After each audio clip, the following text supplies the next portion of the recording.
വീട്ടിലെ Thampi. Hi, Thambi sir. Thambi sir, notice. എല്ലാവർക്കും നമസ്കാരം. ഇപ്പൊ നമ്മളുടെ ബിഗ് ബുക്കിന്റെ സ്റ്റഡി നമ്മളൊരു പഠന കൂട്ടായ്മയായിട്ടാണല്ലോ ഈ മീറ്റിങ്ങിനെ ഞാൻ അങ്ങനെയാണ് കരുതുന്നത്.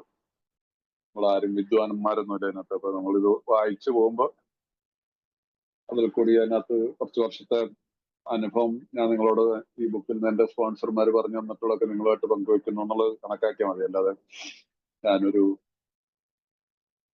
ഇതിനെക്കുറിച്ച് വലിയൊരു എക്സ്പെർട്ട് അല്ലെന്ന് നിങ്ങളോട് മുമ്പിൽ ആദ്യം തന്നെ പറഞ്ഞോളട്ടെ. അപ്പൊ അതുകൊണ്ട് ഞാൻ ഇതിനകത്ത് എന്തെങ്കിലും വിശദീകരണം പറയുമ്പോൾ അതൊരു അവസാന വാക്കായിട്ട് ആരും കാണണമെന്ന് ഞാൻ നിർബന്ധിക്കുന്നില്ല. നിങ്ങൾക്ക് ഉൾക്കൊള്ളാവുന്നത് നിങ്ങൾക്കത് മനസ്സിലാക്കാൻ പറ്റുന്നുണ്ടെങ്കിൽ അതിനെ എടുക്കുക.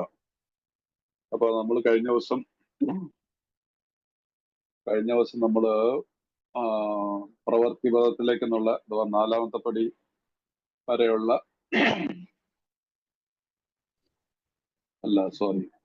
ഇതെങ്ങനെ പ്രവർത്തിക്കുന്നു എന്നുള്ള ചാപ്റ്റർ വരെയാണ് നമ്മൾ വായിച്ചത്. നമ്മൾ സ്റ്റഡി കഴിഞ്ഞത് ഇതെങ്ങനെ പ്രവർത്തിക്കുന്നു. അപ്പൊ അതിൽ കൂടി 3-4 പടികളാണ് ആ ഒരു ചാപ്റ്ററിലുള്ളത്.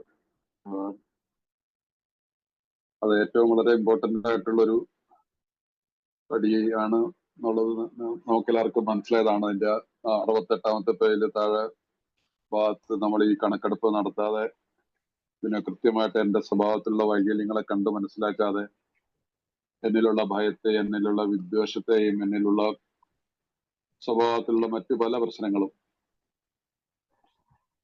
അത് കണ്ടെത്തിയാൽ മാത്രമാണ്, അഥവാ ഇത് കടലാസിൽ പകർത്ത് കണ്ടെത്തുക എന്ന് പറഞ്ഞ മനസ്സ് കൂടി നമ്മൾ എഴുതി കൂട്ടിയിട്ട് കാര്യമില്ല. അത് കടലാസിൽ എഴുതാൻ തന്നെയാണ് നമ്മളോട് പറഞ്ഞിരിക്കുന്നത്. അത് സന്നദ്ധതയുണ്ടെങ്കിൽ അത് സാധ്യമാവും.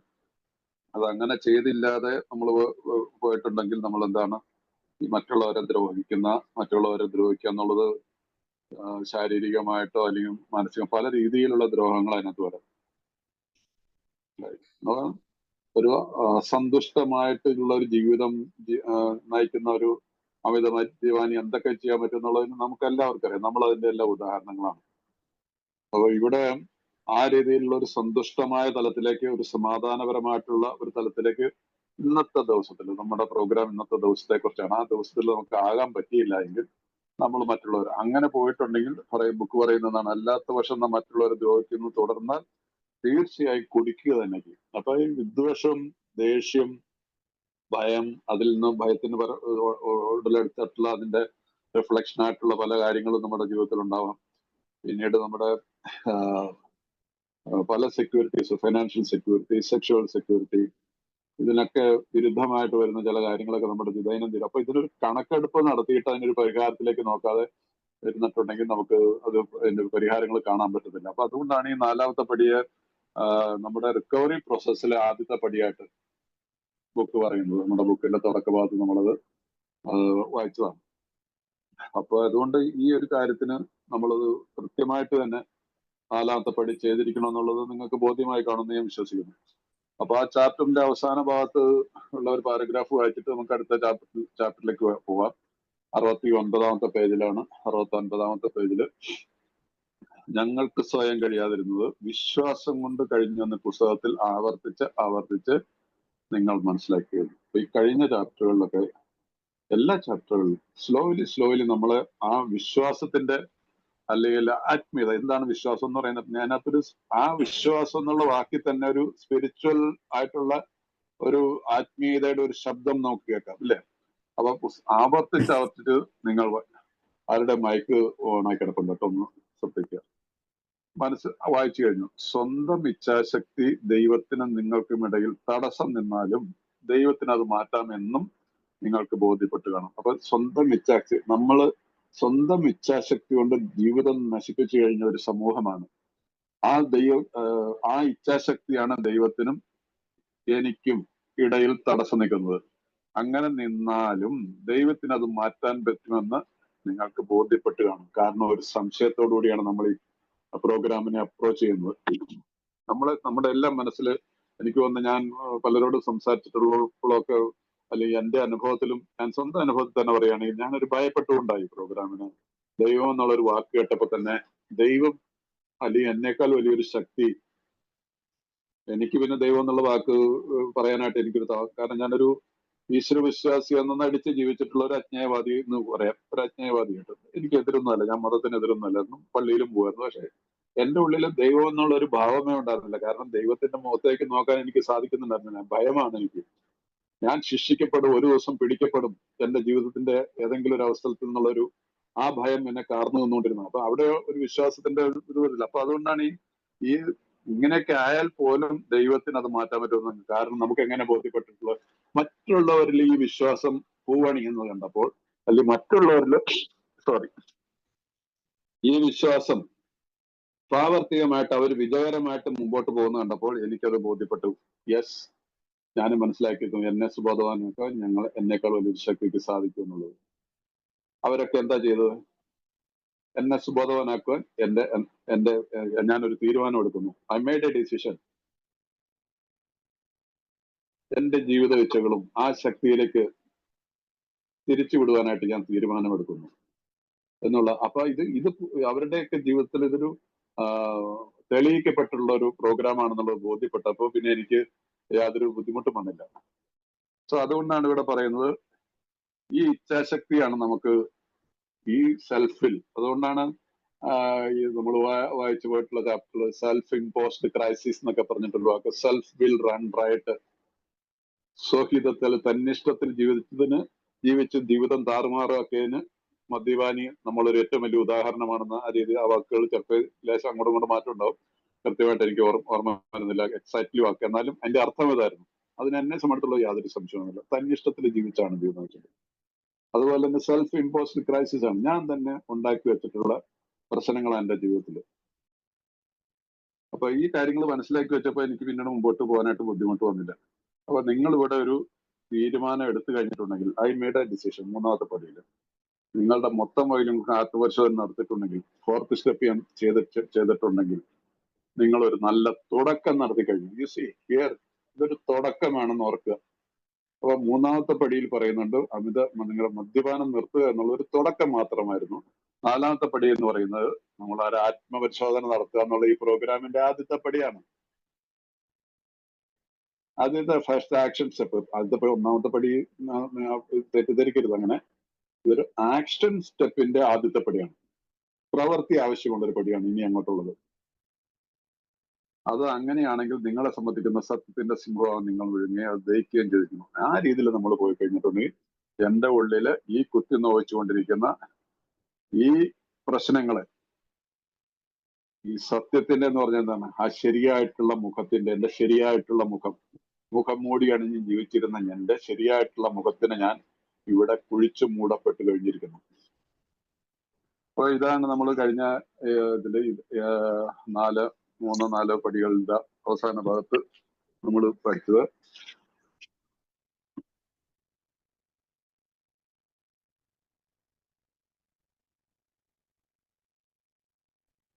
ആരുടെ മൈക്ക് മ്യൂട്ടായിട്ടുള്ള ടിക്സൺ, നിങ്ങൾ കോഹോസ്റ്റ് ആയിട്ടിരുന്നവർ ശ്രദ്ധിച്ചു കഴിഞ്ഞാൽ അവരൊക്കെ അറിയാതായിരിക്കും. ഞങ്ങൾക്ക് ഞാനും മ്യൂട്ടാക്കി. സോ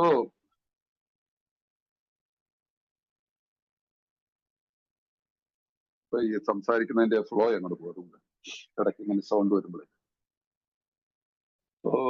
അതൊരു സ്വഭാവ ദൂഷ്യമായിരിക്കും എന്റെ. എനിവേ, അപ്പൊ ഇനിയിപ്പോ നമുക്ക് മുമ്പോട്ട് പോകുന്നത് പ്രവൃത്തി പദത്തിലേക്കെന്നുള്ള ചാപ്റ്ററാണ്. ഇത് 18 പേജുണ്ട്. ഈ മലയാളത്തിലും 18 ആയിരിക്കണം, ഇംഗ്ലീഷിൽ 16 പേജാണ്, മലയാളത്തിൽ 18 പേജ്. ഈ 18 പേജില് ഓർക്കണം, 18 പേജിൽ 5 മുതൽ 11 പടിയെ കുറിച്ച് ഉള്ള പഠനമാണ്. 5 മുതൽ 11 പടിക്ക് ഉപയോഗിച്ചിരിക്കുന്നത് 5 മുതൽ 7 സ്റ്റെപ്പ് ഉണ്ട്. 7 സ്റ്റെപ്പിന് ഉപയോഗിച്ചിരിക്കുന്നത് 18 പേജിൽ മാത്രമാണ്. ആ സമയത്ത് 3-4 പടിക്കോ, 3-4 പടിക്ക് നമ്മള് യെസ്,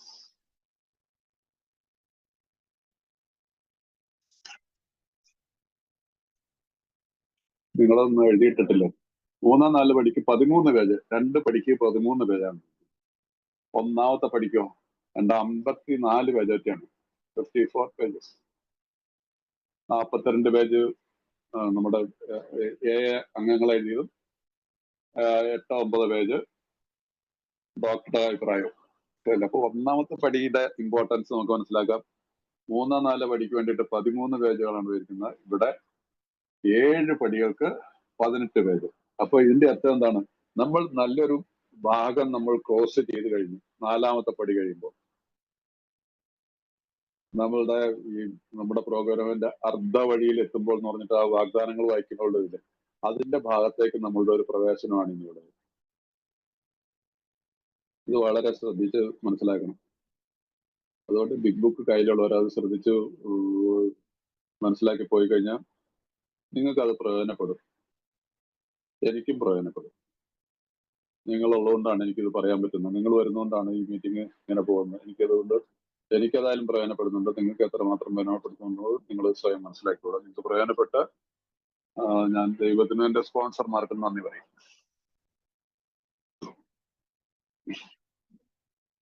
അപ്പൊ അധ്യായം 6 പ്രവൃത്തി ഭാഗത്തിലേക്ക്. ഒരു സ്വയം കണ്ടെത്തൽ നടത്തിയതിനു ശേഷം അക്കാര്യത്തിൽ ഞങ്ങൾക്ക് പിന്നീട് എന്താണ് ചെയ്യാനുള്ളത്? ഒരു പുതിയ മനോഭാവം, ദൈവവുമായിട്ടുള്ള ഒരു പുതിയ ബന്ധവും ലഭിക്കുന്നതിന് ഞങ്ങളുടെ മാർഗത്തിലെ തടസ്സങ്ങൾ കണ്ടെത്തുവാൻ ശ്രമിച്ചുകൊണ്ടിരിക്കുന്നുണ്ട്. ഞങ്ങളുടെ കുഴപ്പങ്ങൾ എന്താണെന്ന് തിട്ടപ്പെടുത്തിയിട്ടുണ്ട്.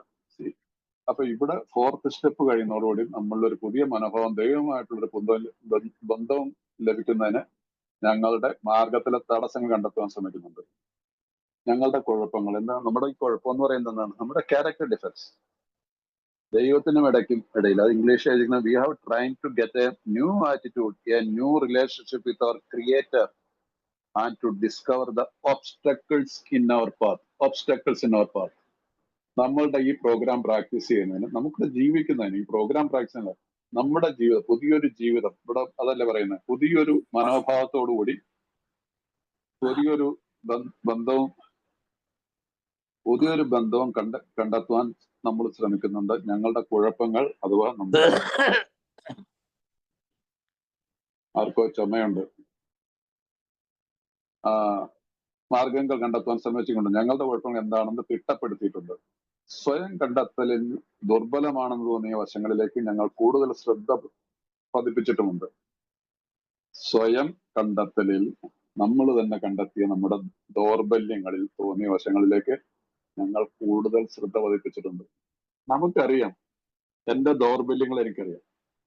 അത് പണമാവാം, സാധാരണയിൽ നമ്മൾ പറയത്തില്ല, നമ്മുടെ മലയാളത്തിൽ ഒരു ചൊല്ലുണ്ട്, കനകം മൂലം കാമിനി മൂലം എന്നൊക്കെ പറയും ഇല്ലേ, ഒറ്റ വാക്കിൽ പറയുന്നു. ഇതുമായിട്ട് റിലേറ്റ് ചെയ്തിട്ട് ഒരു മനുഷ്യന്റെ എല്ലാ പ്രശ്നങ്ങളും ഉണ്ട്. ധനത്തിന് വേണ്ടിയിട്ട് മനുഷ്യൻ യുദ്ധം ചെയ്യുന്നു, കാമിനി, സ്ത്രീ, ഇതിനകത്ത് എല്ലാം തന്നെ അടങ്ങിയിട്ടുണ്ട്. ഇതിൽ നിന്ന് വിദ്വേഷം ഉണ്ടാവുന്നുണ്ട്, ഇതിൽ നിന്ന് ഭയം ഉണ്ടാവുന്നുണ്ട്. ധനസമ്പാദനത്തിന് തെറ്റായിട്ടുള്ള വഴികൾ കൂടി പോകുന്നിടത്ത് വിദ്വേഷങ്ങൾ ഉണ്ടാവാൻ സാധ്യതയുണ്ട്, ദേഷ്യം ഉണ്ടാവാൻ സാധ്യതയുണ്ട്, അതിൽ പരാജയപ്പെട്ടാൽ ഉണ്ടാവുന്ന പ്രശ്നങ്ങളുണ്ട്. ഇത് തന്നെ എല്ലാത്തിലും. അപ്പൊ ഏതെങ്കിലും ഒരു കാര്യത്തോടുള്ള നമ്മളുടെ അമിതമായിട്ടുള്ള ആഗ്രഹങ്ങള്, അമിതമായിട്ടുള്ള ആസക്തികള് നമ്മളെ എന്നും നമ്മളുടെ പ്രശ്നങ്ങൾ കൂടുതൽ ഉണ്ടാക്കിയിട്ടുണ്ടെന്നുള്ളത് അത് നമ്മളിവിടെ മനസ്സിലാക്കുന്നു 4th സ്റ്റെപ്പിൽ കൂടി. ഇനി അവയൊക്കെ ഒന്ന് പാകപ്പെടുത്തി പദം വരുത്തുവാനാണ് ഉള്ളത്. ഇതിന് ഞങ്ങളുടെ ഭാഗത്തുനിന്ന് പ്രവർത്തനം ആവശ്യമുണ്ട്. മനസ്സിലായില്ല? ആ പ്രവർത്തനം, action step. Again 5th step is also an action step. Action step ആവശ്യമുണ്ട്. കാരണം ഇത് പൂർത്തിയാക്കുന്നതിന്റെ അർത്ഥം ദൈവത്തോടും, ഇത് ശ്രദ്ധിച്ച് കേൾക്കണേ വാക്കുകൾ, ദൈവത്തോടും ഞങ്ങളോട് തന്നെയും മറ്റൊരു വ്യക്തിയോടും യഥാർത്ഥ തരത്തിലുള്ള ഞങ്ങളുടെ കുറവുകൾ ഏറ്റു പറഞ്ഞിട്ടുണ്ട് എന്നാണ്. മുൻ അധ്യായത്തിൽ സൂചിച്ച രോഗമുക്തിക്ക് സഹായിക്കുന്ന 5ാമത്തെ പടിയിലേക്ക് ഇത് ഞങ്ങളെ എത്തിക്കുന്നു. മുൻ അധ്യായത്തിൽ ഇതിന്റെ അവസാനം നമ്മൾ വായിച്ചില്ലേ, നമ്മളുടെ ഇടയിൽ, ദൈവത്തിനും എനിക്കും ഇടയിൽ നിൽക്കുന്ന ആ ഇച്ഛാശക്തി അഥവാ എന്റെ തെറ്റായിട്ടുള്ള തീരുമാനങ്ങൾ, അതാണ് ആ തടസ്സങ്ങൾ. അതിനെ മാറ്റിയെടുക്കാനായിട്ട് നമുക്ക് സാധിക്കും. അതിന് മുമ്പും ഇതിനെക്കുറിച്ച് മൊത്തത്തിലൊരു ചില വാചകങ്ങൾ പല ഭാഗത്തും എഴുതിയിട്ടുണ്ട് ഇത് ചെയ്യുന്നതിന്റെ ഈ രോഗവിമുക്തിക്ക്. കാരണം രോഗവിമുക്തി എന്ന് പറഞ്ഞിട്ടുണ്ടെങ്കിൽ recovered, we have to be recovered from alcoholism, we have to recovered from our character defects. അത് yes, this brings us to the fifth step in the program of recovery mentioned in the preceding chapter. A program of recovery. നമുക്ക് recovered ആവണമെങ്കിൽ ഈ programme of recovery, ഈ പ്രവർത്തിക്കുന്ന അല്ലെങ്കിൽ വിജയകരമായിട്ട് പ്രവർത്തിച്ച് നമ്മുടെ മുമ്പിൽ വച്ചിരിക്കുന്ന നിരത്തിയതിന് ഈ ഉപകരണങ്ങൾ നമ്മൾ ഉപയോഗിക്കണം. അത് ഉപയോഗിച്ചാൽ മാത്രമാണ് നമുക്ക് പറയാം yes I am recovered alcoholic എന്ന് പറയാൻ പറ്റുള്ളൂ. സോ ഈ റിക്കവറി പ്രോസസ്സിൽ നമ്മൾ മുമ്പോട്ട് പോകണം. അപ്പൊ അതുകൊണ്ട് ഈ രോഗവിമുക്തിക്ക് സഹായിക്കുന്ന 5ാമത്തെ പടിയിലേക്ക് ഇത് ഞങ്ങളെ എത്തിക്കുന്നു.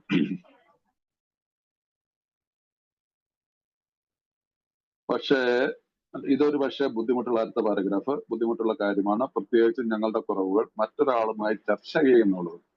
ഈ പലപ്പോഴും പലരും 4ാമത്തെ പടി ചെയ്യാൻ മടിക്കുന്നതിന്റെ ഒരു കാരണം, ചെറിയൊരു കുറച്ച് ആൾക്കാരുടെ ഒരു കാരണം, ഞാൻ ഈ 4th സ്റ്റെപ്പ് എഴുതി കഴിഞ്ഞാൽ 5ാമത്തെ പടി ചെയ്യണം, അതൊരാളോട് തുറന്നു പറയേണ്ട വരുന്നു.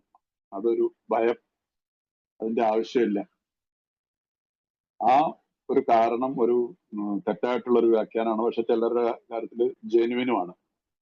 അങ്ങനെ വരുമ്പോൾ നമ്മളൊരു കാര്യം ഓർക്കാം, നിങ്ങൾ 4ാമത്തെ പടി എഴുതൂ, നിങ്ങൾക്ക് ഭയപ്പെടേണ്ട ആവശ്യമില്ല. നിങ്ങൾ 4ാമത്തെ പടി എഴുതി കഴിഞ്ഞാൽ നമുക്ക് 5ാമത്തെ പടി ചെയ്യേണ്ട ഒരു വ്യക്തി നമുക്ക് മുമ്പിൽ പ്രത്യക്ഷനായിരിക്കും. നമുക്ക് വിശ്വസിക്കാൻ പറ്റിയ ഒരാളെ നമുക്ക് കണ്ടെത്താൻ പറ്റും. മേ ബി നമ്മുടെ സ്പോൺസർ ആയിരിക്കാം, അല്ലെങ്കിൽ നമ്മൾ ആരുമാവാം. നമ്മളെ ചിലർ ട്രീറ്റ്മെന്റ് സെന്ററിലൊക്കെ പോയിട്ടുള്ളവരാണെങ്കിൽ അവിടെ നമുക്ക് വിശ്വസിക്കാവുന്ന ഒരു കൗൺസിലറായിട്ട് നല്ലൊരു ബന്ധമാണെങ്കിൽ നമുക്ക് സംസാരിക്കാം, നമ്മൾ ഡോക്ടറോട് സംസാരിക്കാം, അല്ലെങ്കിൽ ഒരു പുരോഹിത വർഗത്തിൽ മതത്തില് ഇതായിട്ടുള്ള രീതിയിൽ അവരവരുടെ മതത്തിന് അനുസരിച്ചുള്ള ചില വിശ്വാസത്തിലെടുക്കാവുന്ന ആളുകളിൽ നമുക്ക് സംസാരിക്കാൻ പറ്റും. പക്ഷെ നമ്മൾ ഇത് ചെയ്യുന്നത്, ഞാൻ വില്ലിങ് ആയിരിക്കാം, ഞാൻ 4th സ്റ്റെപ്പ് എഴുതി കഴിഞ്ഞാൽ നമുക്ക് 5ാമത്തെ പടി ചെയ്യാനായിട്ട്. എന്റെ 4th സ്റ്റെപ്പ് സത്യസന്ധമാണെങ്കിൽ തീർച്ചയായിട്ടും ദൈവം അവിടെ പ്രവർത്തിക്കും. കാരണം ഇവിടെ നമ്മളിപ്പോ വായിച്ചില്ലേ, എനിക്കും ദൈവത്തിനും ഇടയില് ഇപ്പോഴത്തെ ചാപ്റ്ററിന്റെ അവസാന ഭാഗത്ത് വരുന്നതാണ്, സ്വന്തം ശക്തി ദൈവത്തിനും നിങ്ങൾക്കും ഇടയിൽ തടസ്സം എന്നാലും ദൈവത്തിന് മാറ്റാൻ പറ്റും. That's A promise. ഈ ഭയത്തിനെ മാറ്റിയിട്ട് നമ്മുടെ മുമ്പിൽ അത് നടന്നിരിക്കും. അപ്പൊ അതുകൊണ്ട് ആ ഭയം അതൊരു കുഞ്ഞു കാരണമായിട്ട് 4ാമത്തെ പടി ചെയ്യാതിരിക്കുന്ന ആളുകളുണ്ട്, ഒത്തിരി ഉണ്ട്, പ്രത്യേകിച്ച് നമ്മുടെ കേരളത്തിൽ.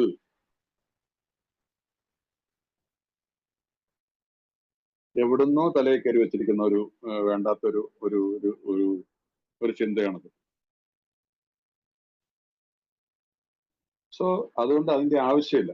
ഞാൻ നിങ്ങളോട് അത് ഊന്നി പറയുന്നത് നമ്മള് ആൾക്കാരെ ആരെയും ഇതാക്കാൻ വേണ്ടിയിട്ട് അനുഭവത്തിൽ പറയുന്നതാണ്. 7, 8, 10, 12 വർഷമായിട്ട് 15 വർഷമായത് 4th സ്റ്റെപ്പ് ചെയ്യാതെ നിൽക്കുന്ന ആളുകളെ അറിയാം. ഇനി 4th സ്റ്റെപ്പ് ചെയ്തിട്ടുണ്ടെങ്കിൽ തന്നെ, എഴുതി വെച്ചിട്ടുണ്ടെങ്കിൽ തന്നെ, അല്ലെങ്കിൽ എഴുതിയത് കീറി കളഞ്ഞിട്ടുണ്ടാവും, അല്ലെങ്കിൽ എന്തായാലും 5ാമത്തെ പടി മടിച്ചു വെക്കുന്നുണ്ട്. പക്ഷെ 4th സ്റ്റെപ്പ് ക്ലിയർ ആണെങ്കിൽ തീർച്ചയായിട്ടും ഉടനെ തന്നെ 5ാമത്തെ പടിയും അത് ആ ഭാഗം പെട്ടെന്ന് ഇത് ചെയ്യുകയാണെങ്കിൽ, ഞാൻ നിങ്ങളോടൊന്നും പറഞ്ഞു, ആരും തന്നെ എനിക്ക് എന്നെ വിളിച്ചില്ല എന്ന് പറഞ്ഞു. ഞാൻ പറഞ്ഞു ആർക്കെങ്കിലും ചെയ്യാൻ താല്പര്യമുണ്ടെങ്കിൽ ഞാൻ സഹായിക്കാമെന്ന് പറഞ്ഞു. ആരും തന്നെ 4th സ്റ്റെപ്പിന് 1-2 പേരെ വിളിച്ചെന്ന് പറഞ്ഞു. പക്ഷെ എക്സാക്ട്ലി 4th സ്റ്റെപ്പിന്റെ ഇതിനല്ല, അല്ലാത്ത പല കാര്യങ്ങളും ചോദിച്ചുകൊണ്ട് ചിലരൊക്കെ വിളിച്ചു. ഞാനതൊരു വലിയൊരു മഹാനായതുകൊണ്ടൊന്നുമല്ല പറഞ്ഞത്.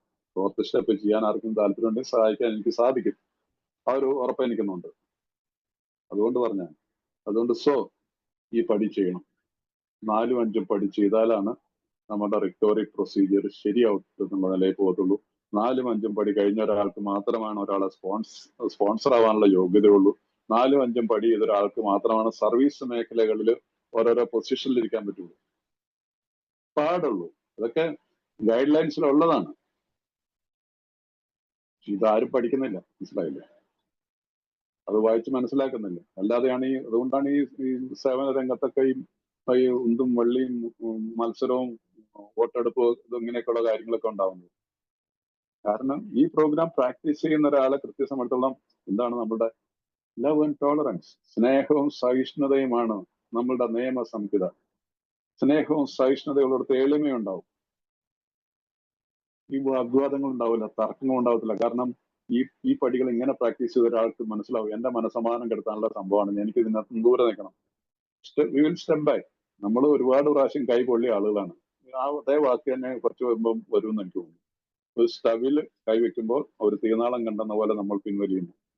അങ്ങനെ പിൻവലിയാൻ സാധിക്കും. അത് എളിമയുടെ ഒരു ഇതാണ്, ഭാവമാണത്. അല്ലാതെ ഞാൻ അവിടെ യുദ്ധം ചെയ്യാൻ നിൽക്കരുത്. സോ ഈ രീതിയിൽ നിങ്ങൾ പടികൾ നിങ്ങളല്ല നമ്മൾ പടികൾ പ്രാക്ടീസ് ചെയ്ത് പോകണം.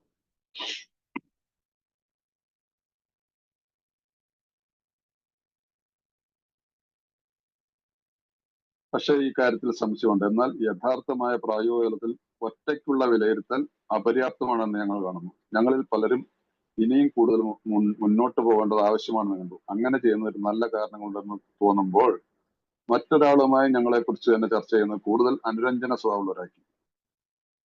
പ്രധാന കാരണം താഴെ പറയുന്നതാണ്. പ്രധാന കാരണം ഈ പടി ചെയ്യുന്നതിനെ കുറിച്ച് പറയുന്നത്. ഈ പ്രധാന കാരണം ഇതാണ്: ഈ പ്രധാന പടി വിട്ടുകളഞ്ഞാൽ ഞങ്ങൾ കുടിയിൽ നിന്ന് മോചിതരാവുകയില്ല.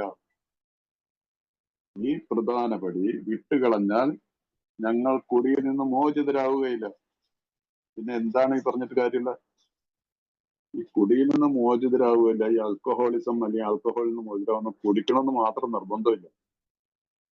ജീവിതം തന്റെ നരകമാക്കി വയ്ക്കും, മറ്റവരുടെ നരകമാക്കി. കുടിച്ചുകൊണ്ടിരുന്ന കാലത്ത് അത് തന്നെയാണ് ചെയ്തിരിക്കുന്നത്. ഇത് കുടിക്കാതിരിക്കുന്നതുകൊണ്ടല്ല. അപ്പൊ അൺക്യൂർഡ് ആൽക്കഹോളിസം, ഡ്രൈ ഡ്രങ്ക് സ്റ്റേറ്റ്, അതും കുടിക്കുന്നതായിട്ട് യാതൊരു വ്യത്യാസമില്ല. പിന്നെ കുറച്ചുകൂടെ ഭേദം കുടിച്ചിട്ട് ജീവിക്കായിരിക്കും ഇങ്ങനെയുള്ള ആളുകൾ. ഫോർത്ത് സ്റ്റെപ്പിൽ നമുക്ക് ഇതേപോലെ ഒരു വാണിംഗ് വരുന്നുണ്ട്. നമ്മൾ അല്ലാത്തവരും മറ്റുള്ളവർ ദ്രോഹിക്കുന്നുണ്ടെന്ന് തീർച്ചയായും നമ്മൾ കുടിക്കുന്നു. അഞ്ചാമത്തെ പടിയിൽ പറയുന്ന അടുത്തൊരു വാണിംഗ് ആണ്: ഈ പ്രധാന പടി വിട്ടുകളഞ്ഞാൽ ഞങ്ങൾ പൊടിയിൽ നിന്നും മോചിതരാവുകയില്ല. അപ്പൊ ഇതിനേക്കാൾ വലിയൊരു വാക്ക് നമുക്ക് വല്ലതും വേറെ വല്ലതും ഉണ്ട്? The best reason first, if we skip this vital step, we may not overcome drinking.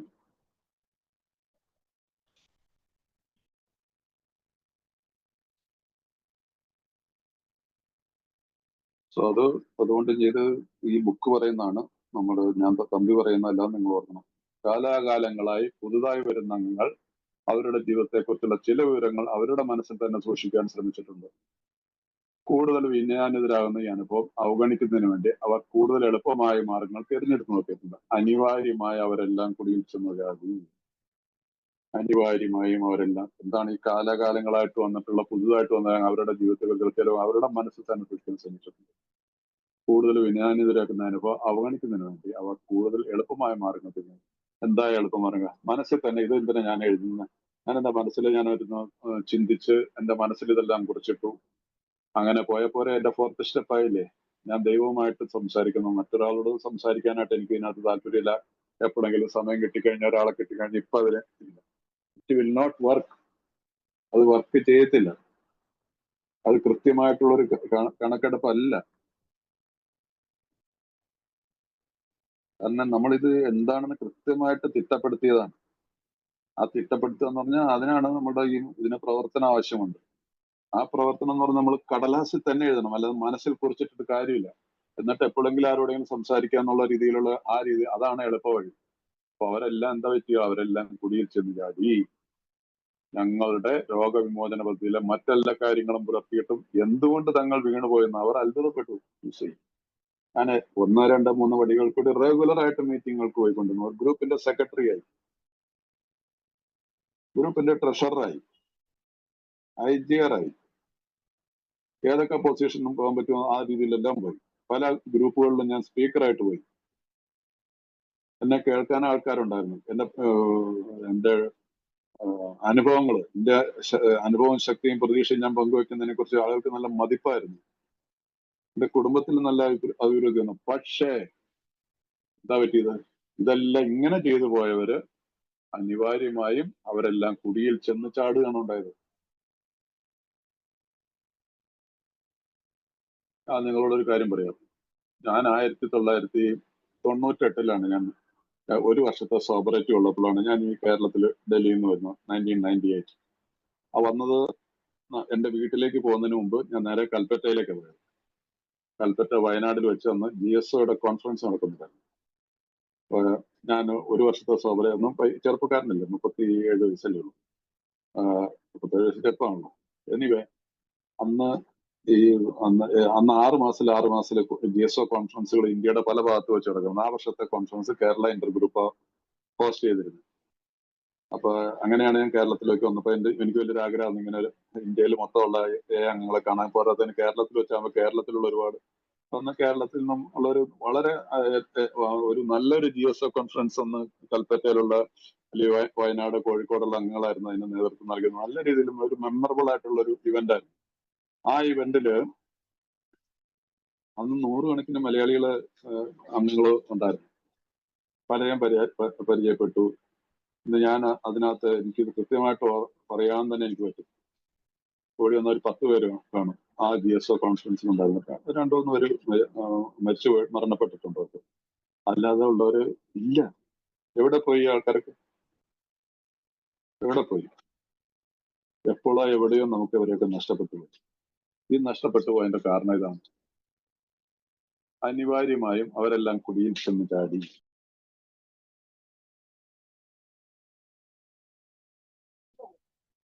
So അവരെല്ലാം കുടിയിൽ ചെന്ന് ചാടി. ഇന്നും ഈ പ്രോഗ്രാമിലുണ്ട്. അത് കോഴിക്കോടും വയനാട്ടിലുള്ളവർ ഇന്നും റിക്കവറിയിലുണ്ട്. അവർ ഇന്നും ഈ പ്രോഗ്രാമിലുള്ളത് എന്തുകൊണ്ടാണ്? അവർ പടികൾ പ്രാക്ടീസ് ചെയ്തിട്ടുണ്ടാവണം തീർച്ചയായിട്ടും. അല്ലെങ്കിൽ റെഗുലറായിട്ട് മീറ്റിങ്ങുകൾ പോകുന്നുണ്ടാവും. സോ ഇതൊരു എക്സാമ്പിൾ ആണ്. എന്റെ മുമ്പിലുള്ള ഞാനൊരു കറക്റ്റ് ആയിട്ടുള്ള കാര്യം പറയുന്നതാണ്. തിരുവനന്തപുരം മുതൽ അങ്ങ് കണ്ണൂർ, കാസർഗോഡ് വരെയുള്ള അംഗങ്ങളെന്ന് അവിടെ സമ്മേളിച്ചിരുന്നു. അത്ര വലിയൊരു ഇതുണ്ടായിരുന്നില്ലെങ്കിൽ പോലും ആ കാലത്തും ഉണ്ടായിരുന്നു. എനിക്ക് തോന്നുന്നു കേരളത്തിലൊരു 10-100 പേരിൽ കൂടുതലുള്ള അംഗങ്ങളുണ്ടായിരുന്നു. അത് നിങ്ങൾ ശ്രദ്ധിക്കണം, മനസ്സിലാക്കിയെടുക്കണം. മനസ്സിലായില്ല? നമുക്ക് ഗ്രൂപ്പുകൾ ഇഷ്ടം പോലെയായി. പോരാത്തതിന് ഇപ്പൊ ഈ കോവിഡ് വന്നപ്പോൾ സൂം മീറ്റിങ്ങുകൾ കൂടി ഒരുപാട് മെസ്സേജിന് ഒരുപാട് പേര് റെഗുലർ ആയിട്ട് മീറ്റിംഗ് ചെയ്യാൻ ഒത്തിരി ആൾക്കാരുണ്ട്. ദിവസം 2-3 മീറ്റിങ്ങുകൾ ചെയ്യുന്നവരുണ്ട്. ചിലരും ഇപ്പൊ തന്നെ ഈ മീറ്റിംഗിൽ തന്നെ ചിലർ ഓൺ ചെയ്ത് വെച്ചിട്ട് കിടന്ന് ഉറങ്ങണ ആൾക്കാരുണ്ട്. വേറെ ഗ്രൂപ്പിലുണ്ട്. നല്ലൊരു കാര്യമാണ്. പക്ഷെ നമ്മൾ ഈ പടികൾ പ്രാക്ടീസ് ചെയ്യണം. ഓക്കെ, ഞങ്ങളുടെ രോഗവിമോചന പദ്ധതിയിലെ മറ്റെല്ലാ കാര്യങ്ങളും പുലർത്തിട്ട് എന്തുകൊണ്ട് തങ്ങൾ വീണുപോയെന്ന് അവർ അത്ഭുതപ്പെട്ടു. അവർ അവരുടെ തന്നെ വീട് വൃത്തിയാക്കൽ, മനസ്സ് ശുദ്ധമാക്കൽ ഒരിക്കലും പൂർത്തിച്ചിട്ടില്ല എന്ന് നിങ്ങൾ കരുതുന്നു. ഇതാണ് സംഭവിച്ചത്. Bless God, clean house, help others. Doctor Bob എഴുതി വെച്ചിട്ട് പോയതാണ്. Bless God, yes, 1, 2, 3 സ്റ്റെപ്പിൽ യെസ്. ക്ലീൻ ഹൗസ് നടന്നില്ല. പിന്നെ ഹെൽപ്പ് അതേഴ്സ്. അതുകൊണ്ടാണ് ഈ നമ്മളുടെ 170 പേജിൽ പറയുന്നില്ലേ, 170 പേജിൽ വരുമ്പോ നിങ്ങളിൽ ഇല്ലാത്ത ഒന്ന് മറ്റൊരാളിലേക്ക് സന്വേഷിക്കാൻ നിങ്ങൾക്ക് സാധിക്കില്ലെന്ന് വളരെ വ്യക്തമാണ്. അതാണ് ഇവിടെ സംഭവിക്കുന്നത്. 170 പേജിൽ നിങ്ങൾക്ക് വേണ്ടി ഒരു വിഷയം എന്നുള്ളതിൽ നിങ്ങൾ താഴെ ഭാഗത്ത് എഴുതിയിട്ടുണ്ട്. നിങ്ങളിൽ ഇല്ലാത്ത ഒന്ന് മറ്റൊരാളിലേക്ക് സന്വേഷിക്കാൻ നിങ്ങൾക്ക് സാധിക്കും എന്നുള്ളത് വളരെ വ്യക്തമാണ്. Help others. നിങ്ങളില്ലാത്ത എങ്ങനെ നിങ്ങൾക്ക് മറ്റൊരാളെ സഹായിക്കാൻ പറ്റും? തീർച്ചയായിട്ടും ഒരു കോൾ വിളിച്ച് സഹായിക്കാൻ പറ്റും. തീർച്ചയായിട്ടും ഒരു സഹായമാണ്, അത് സഹായിക്കുന്നു. അതുകൊണ്ട് മറ്റൊരാളെ ആരെയും വിളിക്കേണ്ടെന്നോ അങ്ങനെ ഇതല്ല. ബട്ട് അതല്ല ഈ പ്രോഗ്രാം. അത് അവരോട് പറയണം. നമുക്ക് ഇതിലൊത്തിരി ചില പടികളൊക്കെ പ്രാക്ടീസ് ചെയ്ത് 6 മാസമായി കഴിയുമ്പോഴത്തേക്കും 3 മാസമായി കഴിയുമ്പോഴത്തേക്കും പറഞ്ഞ പടികളൊക്കെ പ്രാക്ടീസ് ചെയ്യേണ്ട കാര്യങ്ങൾ ഞാൻ ചെയ്തിട്ടെങ്കിൽ മാത്രമാണ് മറ്റുള്ളവരോട് എനിക്ക് പറയാൻ പറ്റുള്ളൂ. അതല്ലെങ്കിൽ എന്താ പറയാ, മീറ്റിങ്ങിന് വന്നുകൊണ്ടിരുന്നോ. പിന്നെ ആരെങ്കിലും ചിലർക്ക് ഇത്തിരി താല്പര്യം കൊണ്ട് എനിക്കൊന്ന് ഈ പടികളൊക്കെ ഒന്ന് ചെയ്യണല്ലോ ഏട്ടാന്ന് പറഞ്ഞു കഴിഞ്ഞാൽ ഇപ്പൊ കുഴപ്പമൊന്നുമല്ല, കുടിക്കണില്ല. എന്നാ പിന്നെ ഇപ്പൊ മീറ്റിങ്ങിന് വന്നുകൊണ്ടിരുന്നാൽ മതി. പലയിടത്തും പറയുന്ന ഒരു കാര്യമാണ്, മീറ്റിങ്ങിന് വന്നുകൊണ്ടിരുന്ന സമയമാകുമ്പോൾ അതൊക്കെ പടിയൊക്കെ നടന്നോളും. സമയമാകുമ്പോൾ എങ്ങനെ പടികൾ നടക്കും?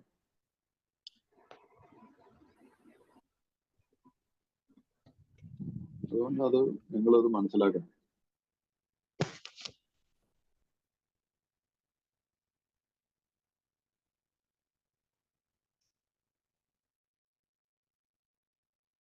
അപ്പൊ ഈ മനസ്സ് ശുദ്ധമാക്കൽ ഒരിക്കലും പൊറിച്ചിട്ടില്ല. നിങ്ങൾ അവർ സ്വയം പരിശോധന നല്ലവണ്ണം നടത്തി. പക്ഷെ എന്തോ ചില മോശം ധാരണകൾക്ക് മീതെ അവർ വീണ്ടും തൂങ്ങിപ്പിടിച്ചു വന്നു. തങ്ങളുടെ താൻ എന്ന ഭാവവും ഭയവും മാറിയിട്ടുണ്ടായിരുന്നു എന്ന് തന്നെ അവർ കരുതി. എന്നിലുള്ള ഞാനെന്ന ഭാവവും ഭയമൊക്കെ മാറിയിട്ടുണ്ടെന്ന് ഞാൻ അങ്ങോട്ട് കരുതുകയാണ്. ഒന്നും പോയിട്ടുണ്ടായിരുന്നില്ല. പക്ഷെ മറ്റൊരാളോട് തങ്ങളുടെ കഥ പറയാൻ തയ്യാറാകുന്നവരെ ഞങ്ങൾ കരുതുന്ന തരത്തിലുള്ള മതിയായ വിനയമോ നിർഭയത്വമോ സത്യസന്ധമയോ അവർ പഠിച്ചിട്ടുണ്ടായിരുന്നില്ല. എന്താ ഇതിന്റെ പ്രയോജനം? സ്വയം നമ്മൾ തന്നെ കാര്യങ്ങൾ മനസ്സിൽ ചിന്തിച്ച് നമ്മൾ തന്നെ മാർക്കിടുക, ഞാൻ തന്നെ തീരുമാനിച്ചു യെസ് നോ. അങ്ങനെയല്ല. 12 പടികളും 12 പാരമ്പര്യങ്ങളാണ് വഹിക്കുന്നതെന്ന് തോന്നുന്നു. അത് നമ്മുടെ ഗ്രൂപ്പിലാണെന്നുണ്ടെങ്കിൽ ഈ പടിയിൽ വെച്ചാണ് എനിക്ക് നമ്മൾക്ക് ദൈവാനുഭവം ഉണ്ടായത്. അപ്പോൾ ദൈവാനുഭവം ഉണ്ടാവുന്ന ഒരു പടിയാണ് ഗ്രൂപ്പിലായിരിക്കണം. അല്ലെങ്കിൽ 12 ഇതിനകത്തുണ്ടെങ്കിൽ നമ്മൾ മുമ്പോട്ട് വായിച്ചായിരുന്നു, അല്ലെങ്കിൽ ടല്ലുണ്ട് 12 പടികളും 12 പാരമ്പര്യങ്ങളും 5ാമത്തെ പടിയിൽ എഴുതിയിട്ടുണ്ട്. ഈ പടിയിൽ വെച്ചാണ് ആദ്യമായി ഞങ്ങൾക്ക് ദൈവാനുഭവം ഉണ്ടായെന്ന് പറഞ്ഞു.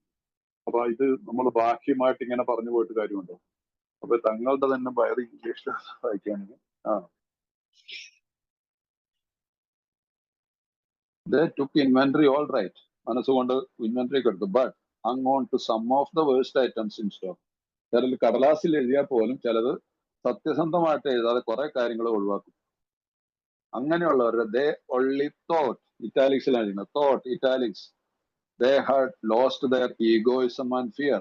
They only again thought they had humbled themselves, but they had not learned enough of humility, fearlessness, and honesty. In the sense we find it necessary until they told someone else all their life story. All എന്നുള്ളത് ഇറ്റാലിക്സിലാണ് കൊടുത്തിരിക്കുന്നത്. Thought ഇറ്റാലിക്സിലാണ്, 2 പ്രാവശ്യം thought എന്നുള്ളത് ഇറ്റാലിക്സിന് കൊടുക്കുന്നത്. ഇവിടെ എന്താണ്? until they told someone else all their life story. all. അതിനകത്ത് കുറച്ച് കാര്യങ്ങൾ അവിടെ പെണ്ണു പിടിക്കാൻ പോയ കാര്യം പറഞ്ഞിട്ടുണ്ടെങ്കിൽ അത് ശരിയാവില്ല. അല്ലെങ്കിൽ ഞാൻ ഒരാളെ വഞ്ചിച്ചിട്ടുണ്ട്, ഒരാളോട് കാശ് മേടിച്ചിട്ട് ഞാൻ പറഞ്ഞു ഞാൻ കാശ് മേടിച്ചിട്ടില്ല എന്ന് പറഞ്ഞ് ഷടിച്ചു നിന്നു. അങ്ങനെ 8, 9 പടികൾ വരുമ്പോ അങ്ങനെ ഒരു സ്റ്റോറിയൊക്കെ വരുന്നുണ്ട് അതിനകത്ത്. 8, 9 പടിയിൽ വരുമ്പോ 9ാമത്തെ പടിയിൽ അങ്ങനെയൊക്കെയുള്ള കഥകൾ ഒത്തിരി ഉണ്ടാവാം. അല്ലെങ്കിൽ ഏതെങ്കിലും ഒരു പെൺകുട്ടിയായിട്ട് പ്രേമബന്ധം ഉണ്ടായി, അവളെ ദുരുപയോഗം ചെയ്തു. അതിനുശേഷം നമ്മൾ വളരെ കണ്ണടച്ച് മാന്യനായിട്ട് നടന്നു. ആ കുട്ടിയുടെ ജീവിതം ചിലപ്പോ പല എന്തായാലും ഒരു നാശത്തിലേക്ക് പോയിട്ടുണ്ടാവുമല്ലോ. അപ്പൊ ഇതൊക്കെ നമുക്ക് മടിയാണ്. ഇതൊക്കെ പറഞ്ഞു കഴിഞ്ഞാൽ ഇതിന്റെ ഒന്നും ആവശ്യമില്ല, ഇതും മദ്യപാനായിട്ട് എന്താണ് ബന്ധം? പിന്നെ ചില കാര്യങ്ങളുടെ ഭയത്തെ കുറിച്ച് ചിലർക്ക് എഴുതാനായിട്ട് ബുദ്ധിമുട്ടാണ്. എനിക്ക് ഭയമൊന്നുമില്ല. എന്ത് ഭയം? ഭയമായിട്ട് കിടന്നിട്ട് ഉറക്കം വരാത്ത ആളാണ്. പല കാരണങ്ങളുണ്ടാവാം. ഇത് എഴുതി തുടങ്ങുമ്പോൾ ഒരാളുടെ, അതിനാണ് നിങ്ങളുടെ സ്പോൺസർ വേണ്ടത്. ഈ സ്പോൺസറുമായിട്ട് സംസാരിച്ചു കഴിയുമ്പോൾ നിങ്ങളുടെ മുമ്പിൽ നിങ്ങൾ ഇത് എഴുതാനായിട്ട് തയ്യാറാകുമ്പോൾ എന്റെ മുമ്പിൽ എന്റെ അടുത്ത് ശരിക്കും ഞാനിപ്പോ എന്റെ സ്പോൺസർ എന്നോട് പറഞ്ഞപ്പോ ഞാൻ എന്താണ്, ഞാൻ മടിച്ചു എഴുതാൻ. ഞാൻ പക്ഷെ തയ്യാറായി, ഇതല്ലാതെ കാര്യം നടക്കൂല എന്ന് ഈ ബുക്ക് വായിച്ച് കേൾപ്പിച്ചു കഴിഞ്ഞപ്പോൾ മനസ്സിലായി. എഴുതാൻ തുടങ്ങിയപ്പോ അദ്ദേഹം എന്നോട് കൂടുതൽ കാര്യം, അദ്ദേഹത്തിന്റെ കാര്യം എന്നോട് പറഞ്ഞ് മനസ്സിലാക്കി തന്നു. ഞാൻ ഇതൊക്കെ ചെയ്തിട്ടുണ്ട്. പിന്നെ അത് കേട്ടപ്പോ തന്നെ എനിക്ക് സമാധാനമായി. എനിക്ക് പിന്നെ അദ്ദേഹത്തിന് മുമ്പിൽ പ്രത്യേകിച്ച് എന്തെങ്കിലും ഒളിച്ചു വെക്കേണ്ട കാര്യമുണ്ട്. അങ്ങനെയാണ് ഈ പ്രോഗ്രാം വർക്ക് ചെയ്യുന്നത്. കാരണം ഇവിടെ 2 വ്യക്തികൾ സത്യസന്ധമായിട്ട് പ്രവർത്തിക്കുമ്പോൾ അവിടെ ദൈവത്തിന്റെ സാന്നിധ്യമുണ്ട്. ഓരോ AM മീറ്റിംഗിലും ദൈവത്തിന്റെ സാന്നിധ്യമുണ്ട്. അത് സൂം മീറ്റിംഗ് ആയിക്കോട്ടെ, ഫിസിക്കൽ മീറ്റിംഗ് ആയിക്കോട്ടെ. ഈ മീറ്റിംഗിൽ നമ്മളെ കേൾക്കാൻ ദൈവമുണ്ടെന്ന് വിശ്വസിക്കണം. നിങ്ങൾ അങ്ങനെയൊന്ന് വിശ്വസിച്ചു. ഇവിടെ സ്നേഹത്തിന്റെ ഭാവം മാത്രം വെച്ച്, ആരോടും ഒരു വിരോധം ഇല്ലാത്തൊരു ഭാവം ഉണ്ടാക്കി വെച്ച്, അത് തന്നെ വേണം. ഇപ്പൊ ഞാൻ പറയുന്നത് നിങ്ങൾക്ക് എല്ലാവർക്കും ഇഷ്ടപ്പെടണമെന്നില്ല, എങ്കിലും സഹിഷ്ണുത കാണിച്ച് എന്തെങ്കിലും ആയിട്ട് അദ്ദേഹം കുറച്ച് വർഷം പഴയ ആളല്ലോ, അല്ലെങ്കിൽ പ്രായമുള്ള ഒരാളെ എങ്ങനെ എന്തെങ്കിലും പറഞ്ഞിട്ട് പോയിക്കോട്ടെ എന്നുള്ള രീതിയിൽ ഒരു ഭാവം വെച്ച് ആ സമയത്ത് ഉള്ളിൽ ചീത്ത പറഞ്ഞുകൊണ്ടിരുന്നാലോ, ഇയാൾക്ക് വേറെ പണിയൊന്നുമില്ല, കിട്ടച്ച് പോയിക്കൂടെ, മനുഷ്യനെ മനക്കെടുത്താന്ന് വേണമെങ്കിൽ അങ്ങനെ വിചാരിക്കാം. ഞാൻ അങ്ങനെയൊക്കെ വിചാരിച്ചിട്ടുണ്ട്. അതുകൊണ്ട് പറയുന്നതാണ്. ഇതൊക്കെ മദ്യപാനികളുടെ ജീവിതത്തിലുള്ള ചിന്തകളൊക്കെ വരാം. അപ്പൊ അങ്ങനെയുള്ളടത്ത് സ്നേഹവും സഹിഷ്ണുതയില്ല. അപ്പൊ ഇവിടെ നമ്മൾ ഈ കാര്യം നമ്മൾ മനസ്സിലാക്കണം. അതുകൊണ്ട് ഞങ്ങളുടെ എല്ലാ കഥകളും ഇവിടെ തങ്ങളുടെ കഥ പറയാൻ തയ്യാറാകുന്നവരെ നൽകണം.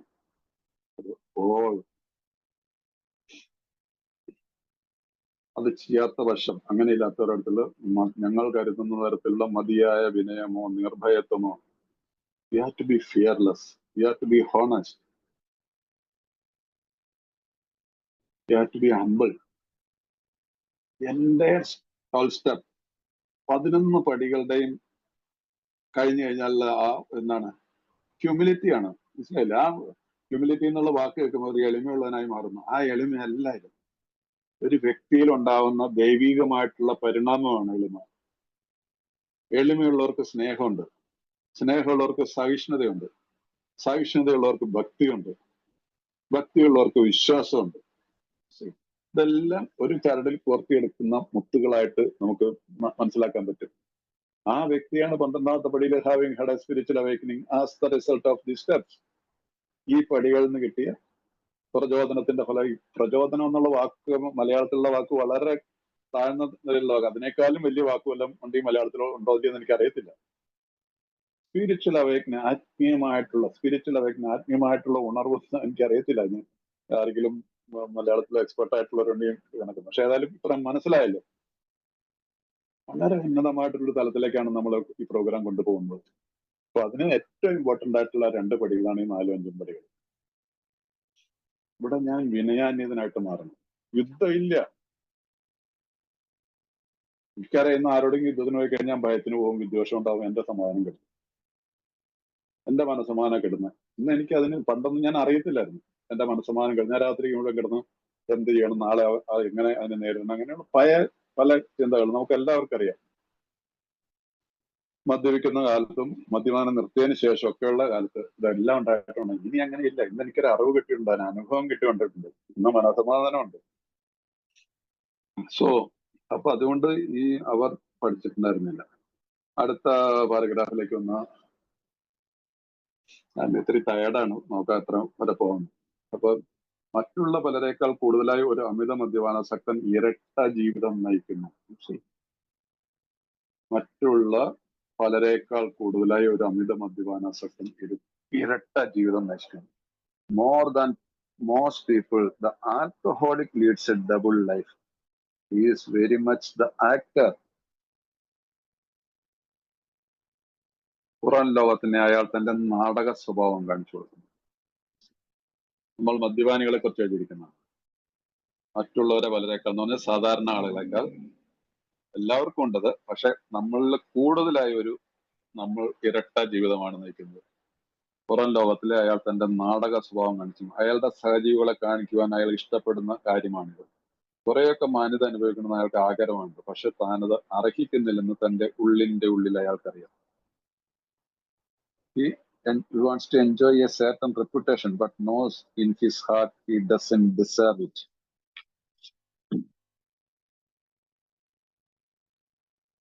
അപ്പൊ ഇത് ശരിയായിട്ടുള്ള സത്യസന്ധത ഒന്നൊരു മനുഷ്യൻ ഈ പ്രോഗ്രാമൊക്കെ ഈ 4-5 പടികളൊക്കെ വന്നിട്ടുണ്ട്. അയാൾക്ക് ആഗ്രഹമുണ്ട്. പക്ഷെ ഇവിടെ എന്താണ്, താൻ അത് അർഹിക്കുന്നില്ല. തന്റെ ഉള്ളിൽ സത്യസന്ധമായിട്ട് മനസ്സിലാക്കാൻ പറ്റും. അതൊരു ഒരു തരത്തിലൊരു ഒരു ഒരു ഒരു ഹമ്പിളാവുന്ന ഒരു സ്ഥലമാണ്. അപ്പൊ ഈ മദ്യപാനാസക്തൻ നമ്മളിൽ എല്ലാവർക്കും, ഇതിനെ ഞാൻ നിങ്ങളോടൊന്നും കൂടുതൽ കഥ പറയേണ്ട ആവശ്യമൊന്നുമില്ല, സ്വയം ആലോചിച്ചാൽ മതി. ഇപ്പൊ ഈ മീറ്റിംഗിൽ എത്ര പേരുണ്ട്? 36 പേരുണ്ട്. 36 പേര് സ്വയം ആലോചിച്ച് കഴിഞ്ഞാൽ, ഞാൻ ഉൾപ്പെടെ 36 പേര്, പലരുടെ ഉള്ളിൽ പല കാര്യങ്ങളും എരിഞ്ഞു പോയുന്നുണ്ട്.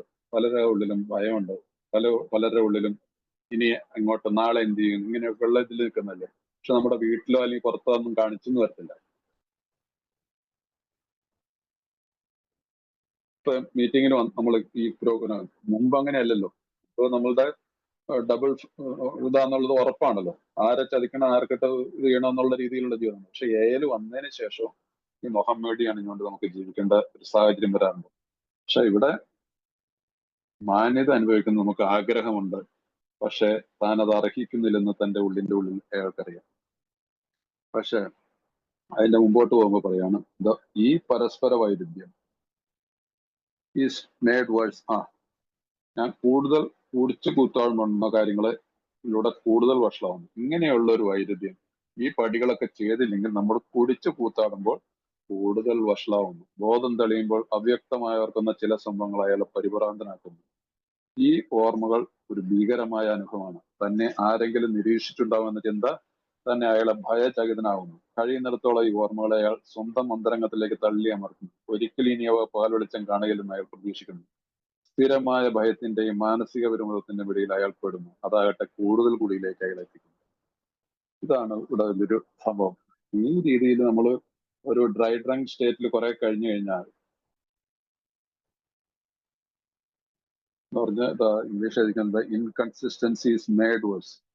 അപ്പൊ നമ്മുടെ ഈ പരസ്പര വൈരുദ്ധ്യം എന്നാണ് മലയാളത്തിൽ അത് ശരിയല്ലെന്ന് എനിക്ക് തോന്നുന്നു.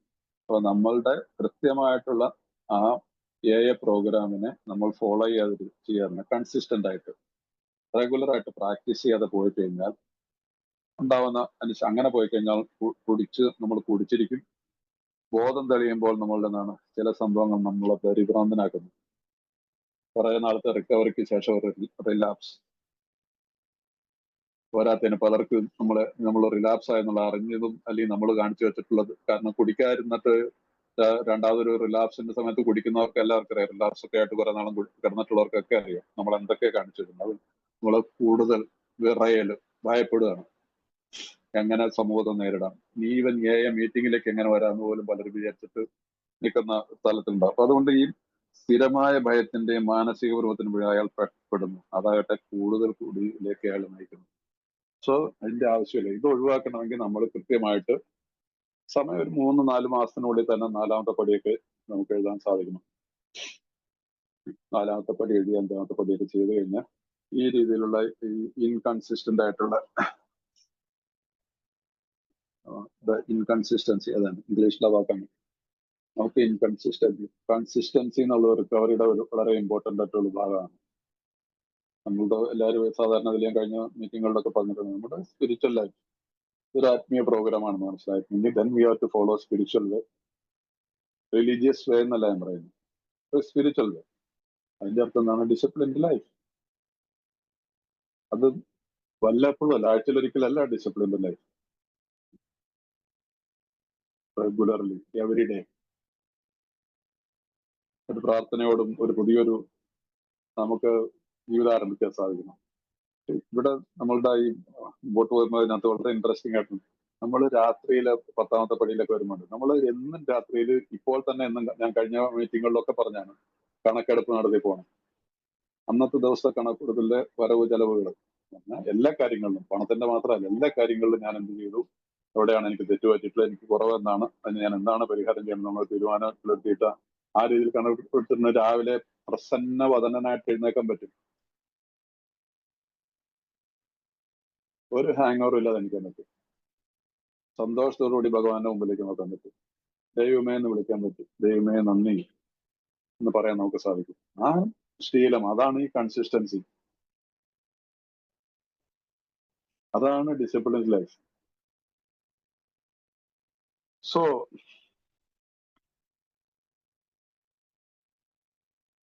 അപ്പൊ അതുകൊണ്ട് ഈ ഭയത്തിന്റെ മാനസികമായ പെരുമാറ്റത്തിന്റെ പിടിയിൽ നിന്ന് അയാൾ പെടുന്നു. അതാകട്ടെ കൂടുതൽ കുടിയിലേക്ക് അയാൾ എത്തിക്കുന്നു. മനഃശാസ്ത്രജ്ഞന്മാർ ഞങ്ങളോട് യോജിക്കുവാൻ തയ്യാറുള്ളവരാണ്. പരീക്ഷണങ്ങൾക്ക് വേണ്ടി $1000 ഞങ്ങൾ ചെലവഴിച്ചിട്ടുണ്ട്. ഡോക്ടർമാർക്ക് ഒരു നല്ല തുടക്കം കുറിക്കുന്നതിനുള്ള അവസരം കൊടുത്തിട്ടുള്ള ഉദാഹരണം ഞങ്ങളുടെ കാര്യത്തിൽ വിരളമാണ്. അവരുടെ ഉപദേശങ്ങൾ പിന്തുടരുകയോ അവരോടുള്ള സത്യങ്ങൾ തുറന്നു പറയുകയോ ഞങ്ങൾ ഒരിക്കലും ചെയ്തിരുന്നില്ല. ഞങ്ങളുടെ അനുകമ്പം ഉണ്ടായിരുന്ന ഈ ആളുകളോട് സത്യസന്ധത പുലർത്താൻ ആഗ്രഹമില്ലാതെ ഞങ്ങൾ ആരോടും സത്യസന്ധത പുലർത്തുന്നവരാൽ ആയിരുന്നില്ല. അമിത മദ്യപാനാസക്തിയെ കുറിച്ച്, അവരുടെ രോഗശമനത്തിനുള്ള സാധ്യതയെക്കുറിച്ച് വൈദ്യശാസ്ത്ര രംഗത്തുള്ള പലർക്കും തീരെ കുറഞ്ഞ അഭിപ്രായമാണുള്ളത് എന്നതിൽ ഒട്ടും അത്ഭുതത്തിന് അവകാശമില്ല. അപ്പൊ ഇത് വളരെ മനഃശാസ്ത്രജ്ഞന്മാര്, ഡോക്ടേഴ്സ് നമ്മുടെ കാര്യങ്ങൾ അത് കുറച്ച് എന്നാണ് തർക്ക വിഷയത്തിലേക്ക് പോകുന്ന ഒരു കാര്യമാണ്, മനസ്സിലായില്ലേ? Psychologists are inclined to agree with us. We have spent thousands of dollars for examinations. We know but few instances where we have given them the doctor's favorite. We have seldom told that the whole truth nor have followed their advice.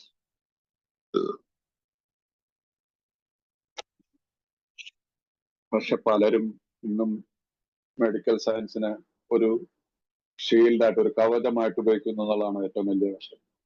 അത് ഡോക്ടേഴ്സും അതിനെ ദുരുപയോഗം ചെയ്യുന്നതാണ്. അങ്ങനെയുള്ള പണമുള്ള ആളുകളെ ഇന്നും ദുരുപയോഗം ചെയ്തു പോവാണ്.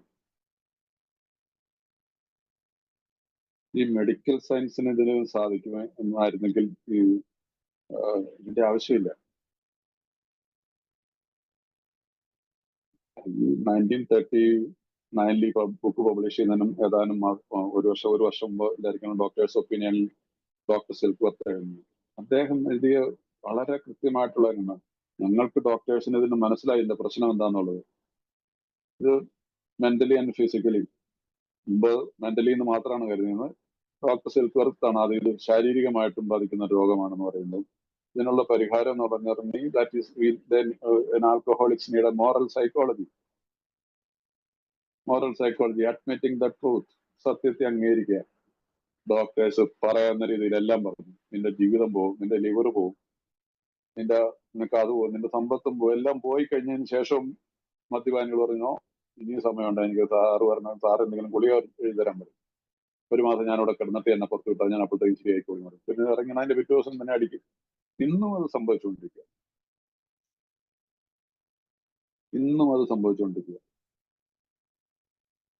ഒരു ഗുളിക എടുത്തിട്ട് ഇത് മാറിയ ചരിത്രമില്ല.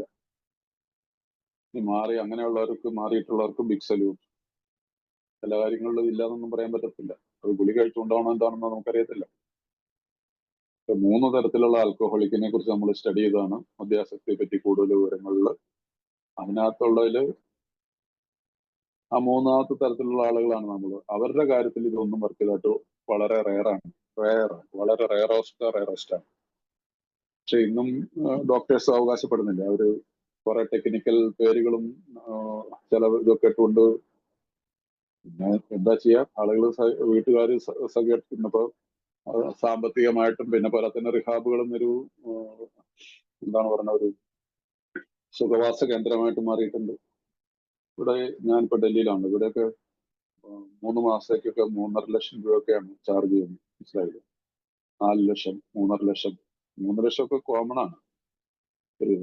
അപ്പൊ AC റൂം, നല്ല ഫുഡ് സൗകര്യങ്ങൾ, TV ഇതെല്ലാം കണ്ട് അങ്ങനെ ഇരുന്ന് ഇങ്ങനെ കുറച്ച് എന്തെങ്കിലും എക്സസൈസും കുറെ മരുന്നൊക്കെ ആയിട്ട് 3 മാസം കഴിഞ്ഞിറങ്ങും. 3 മാസം 6 മാസത്തെ കഴിയുമ്പോൾ വീണ്ടും വീട്ടുകാർ കൊണ്ട്, കാശുള്ളവരാണ് കൊണ്ടുവരും. അല്ലാത്തവരുണ്ട്, കാശില്ലാത്തവരുണ്ട്. 20,000 30,000 അവിടെ നല്ല അടിയും കൊടുത്ത് 6 മാസം 3 ചിലർ തിരിച്ചു വിളിക്കാനും വരാതെ ഒന്ന് തള്ളി പുറത്തി അടിച്ചു കൊണ്ടു, നല്ല അടിയും കൊടുത്തിട്ട്. ശരി, ഇതെല്ലാം ചികിത്സാ കേന്ദ്രങ്ങൾ ചെയ്യുന്നതാണ്. എന്നിട്ടും ഈ ഒരുപാട് ഡോക്ടർമാരുണ്ട് വാസ്തവത്തിൽ ചെയ്യുന്ന ഇങ്ങനെയുള്ളൊരു, അവരെ കുറിച്ചൊക്കെ എന്ത് പറയണം? യെസ്, അതുകൊണ്ടാണ് ഞാൻ പറഞ്ഞ ഒരു തർക്ക വിഷയത്തിലേക്ക് വന്നൊരു ഇതാണ്. അതുകൊണ്ട് നമുക്ക് അങ്ങോട്ട് അധികം പോകണ്ട. അപ്പൊ അവരുടെ ഉപദേശങ്ങൾ പിന്തുടരുക, അവരോട് ഉള്ള സത്യങ്ങൾ തുറന്നു പറയുക ഞങ്ങൾ ഒരിക്കലും ചെയ്യുന്നില്ല. ആ ഒരു കാര്യം ആരെയും അംഗീകരിക്കും. ഒരുത്തനും ഒരു 4th സ്റ്റെപ്പ് 5th സ്റ്റെപ്പ് തന്റെ ചികിത്സിക്കുന്ന ഡോക്ടറോട് കൊടുക്കില്ല. ചിലര് AA പ്രോഗ്രാമിനൊക്കെ കോപ്പി ചെയ്തുകൊണ്ടാണ് പല റിഹാബുകളും. അവരവിടെ 4th സ്റ്റെപ്പ് എഴുതാൻ പറയാതെ ഈ വെള്ളം അടിച്ച് തൂങ്ങി പുറത്തേക്ക് ഇറങ്ങാനായിട്ട് നോക്കി ഭാര്യനെ ചീത്ത പറഞ്ഞു, അപ്പനും ചീത്ത പറഞ്ഞു, ഡോക്ടറും ചീത്ത പറയുന്നോട് പറയണമെന്ന് 4ാമത്തെ പടി എഴുതുന്ന പറഞ്ഞാൽ എഴുതിയില്ലെങ്കിൽ വിടത്തില്ല എന്ന് പറയും. അപ്പൊ പിന്നെ അവൻ എന്തെങ്കിലും എഴുതി വെക്കും. 5ാമത്തെ പടി ഏതെങ്കിലും കൗൺസിലറെ അടുത്ത് ഏതെങ്കിലും ഒരു മദ്യപാനിയുള്ള കാര്യം തുറന്നു പറയും. എന്തെങ്കിലും കലവലാന്ന് പറഞ്ഞിട്ട് എന്ത് പോലും ഇത്രയൊക്കെ ഉള്ളൂ എന്ന് പറയും. അതല്ല നമ്മുടെ പ്രോഗ്രാം. അതിസൂക്ഷ്മതയോടും ഭയം കൂടാതെ, അതാണ് നമുക്ക് ആവശ്യമുള്ളത്.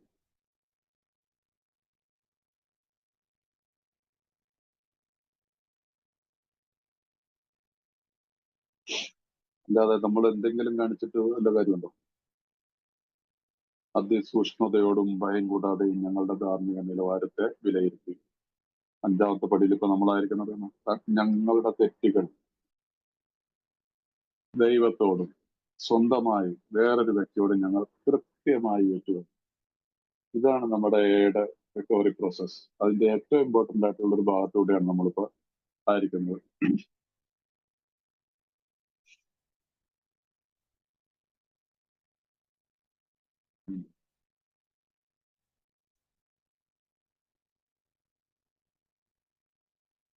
ഞങ്ങളുടെ അനുകമ്പം ഉണ്ടായിരുന്ന ഈ ആളുകളോട് സത്യസന്ധത പുലർത്താൻ ആഗ്രഹമില്ലായിരുന്നു. ഞങ്ങൾ ആരോടും സത്യസന്ധത പുലർത്തുന്നവരായിരുന്നില്ല.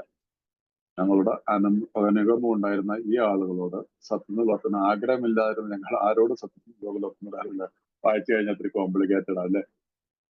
അപ്പൊ നമ്മളോട് ഈ ഡോക്ടേഴ്സിന് അനുകമ്പയുണ്ട്, കോൺസേഴ്സിനൊക്കെ ഉണ്ട്. പക്ഷെ അവരോട് സത്യം പുലർത്താൻ നമുക്കൊരിക്കലും ആഗ്രഹമില്ല. അങ്ങനെയുള്ളായിരുന്നവർ നമുക്ക് ആരോടും സത്യസന്ധത പുലർത്താൻ സാധിക്കുകയില്ല. ഈ സത്യസന്ധത എന്നുള്ളത് അതിന്റെ ഹോണസ്റ്റിയാണ് നമ്മുടെ ബേസ്. ഒന്നാമത്തെ പടിയുടെ ബേസ് എന്താണ്? ഹോണസ്റ്റിയാണ്.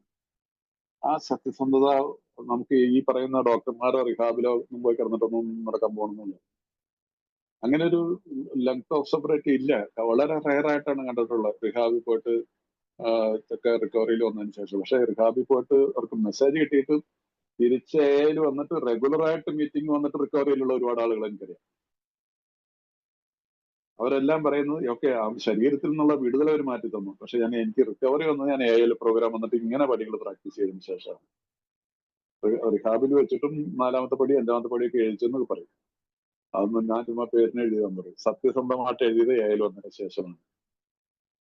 ആ ഒരു അനുഭവം കേൾക്കാൻ പറ്റും.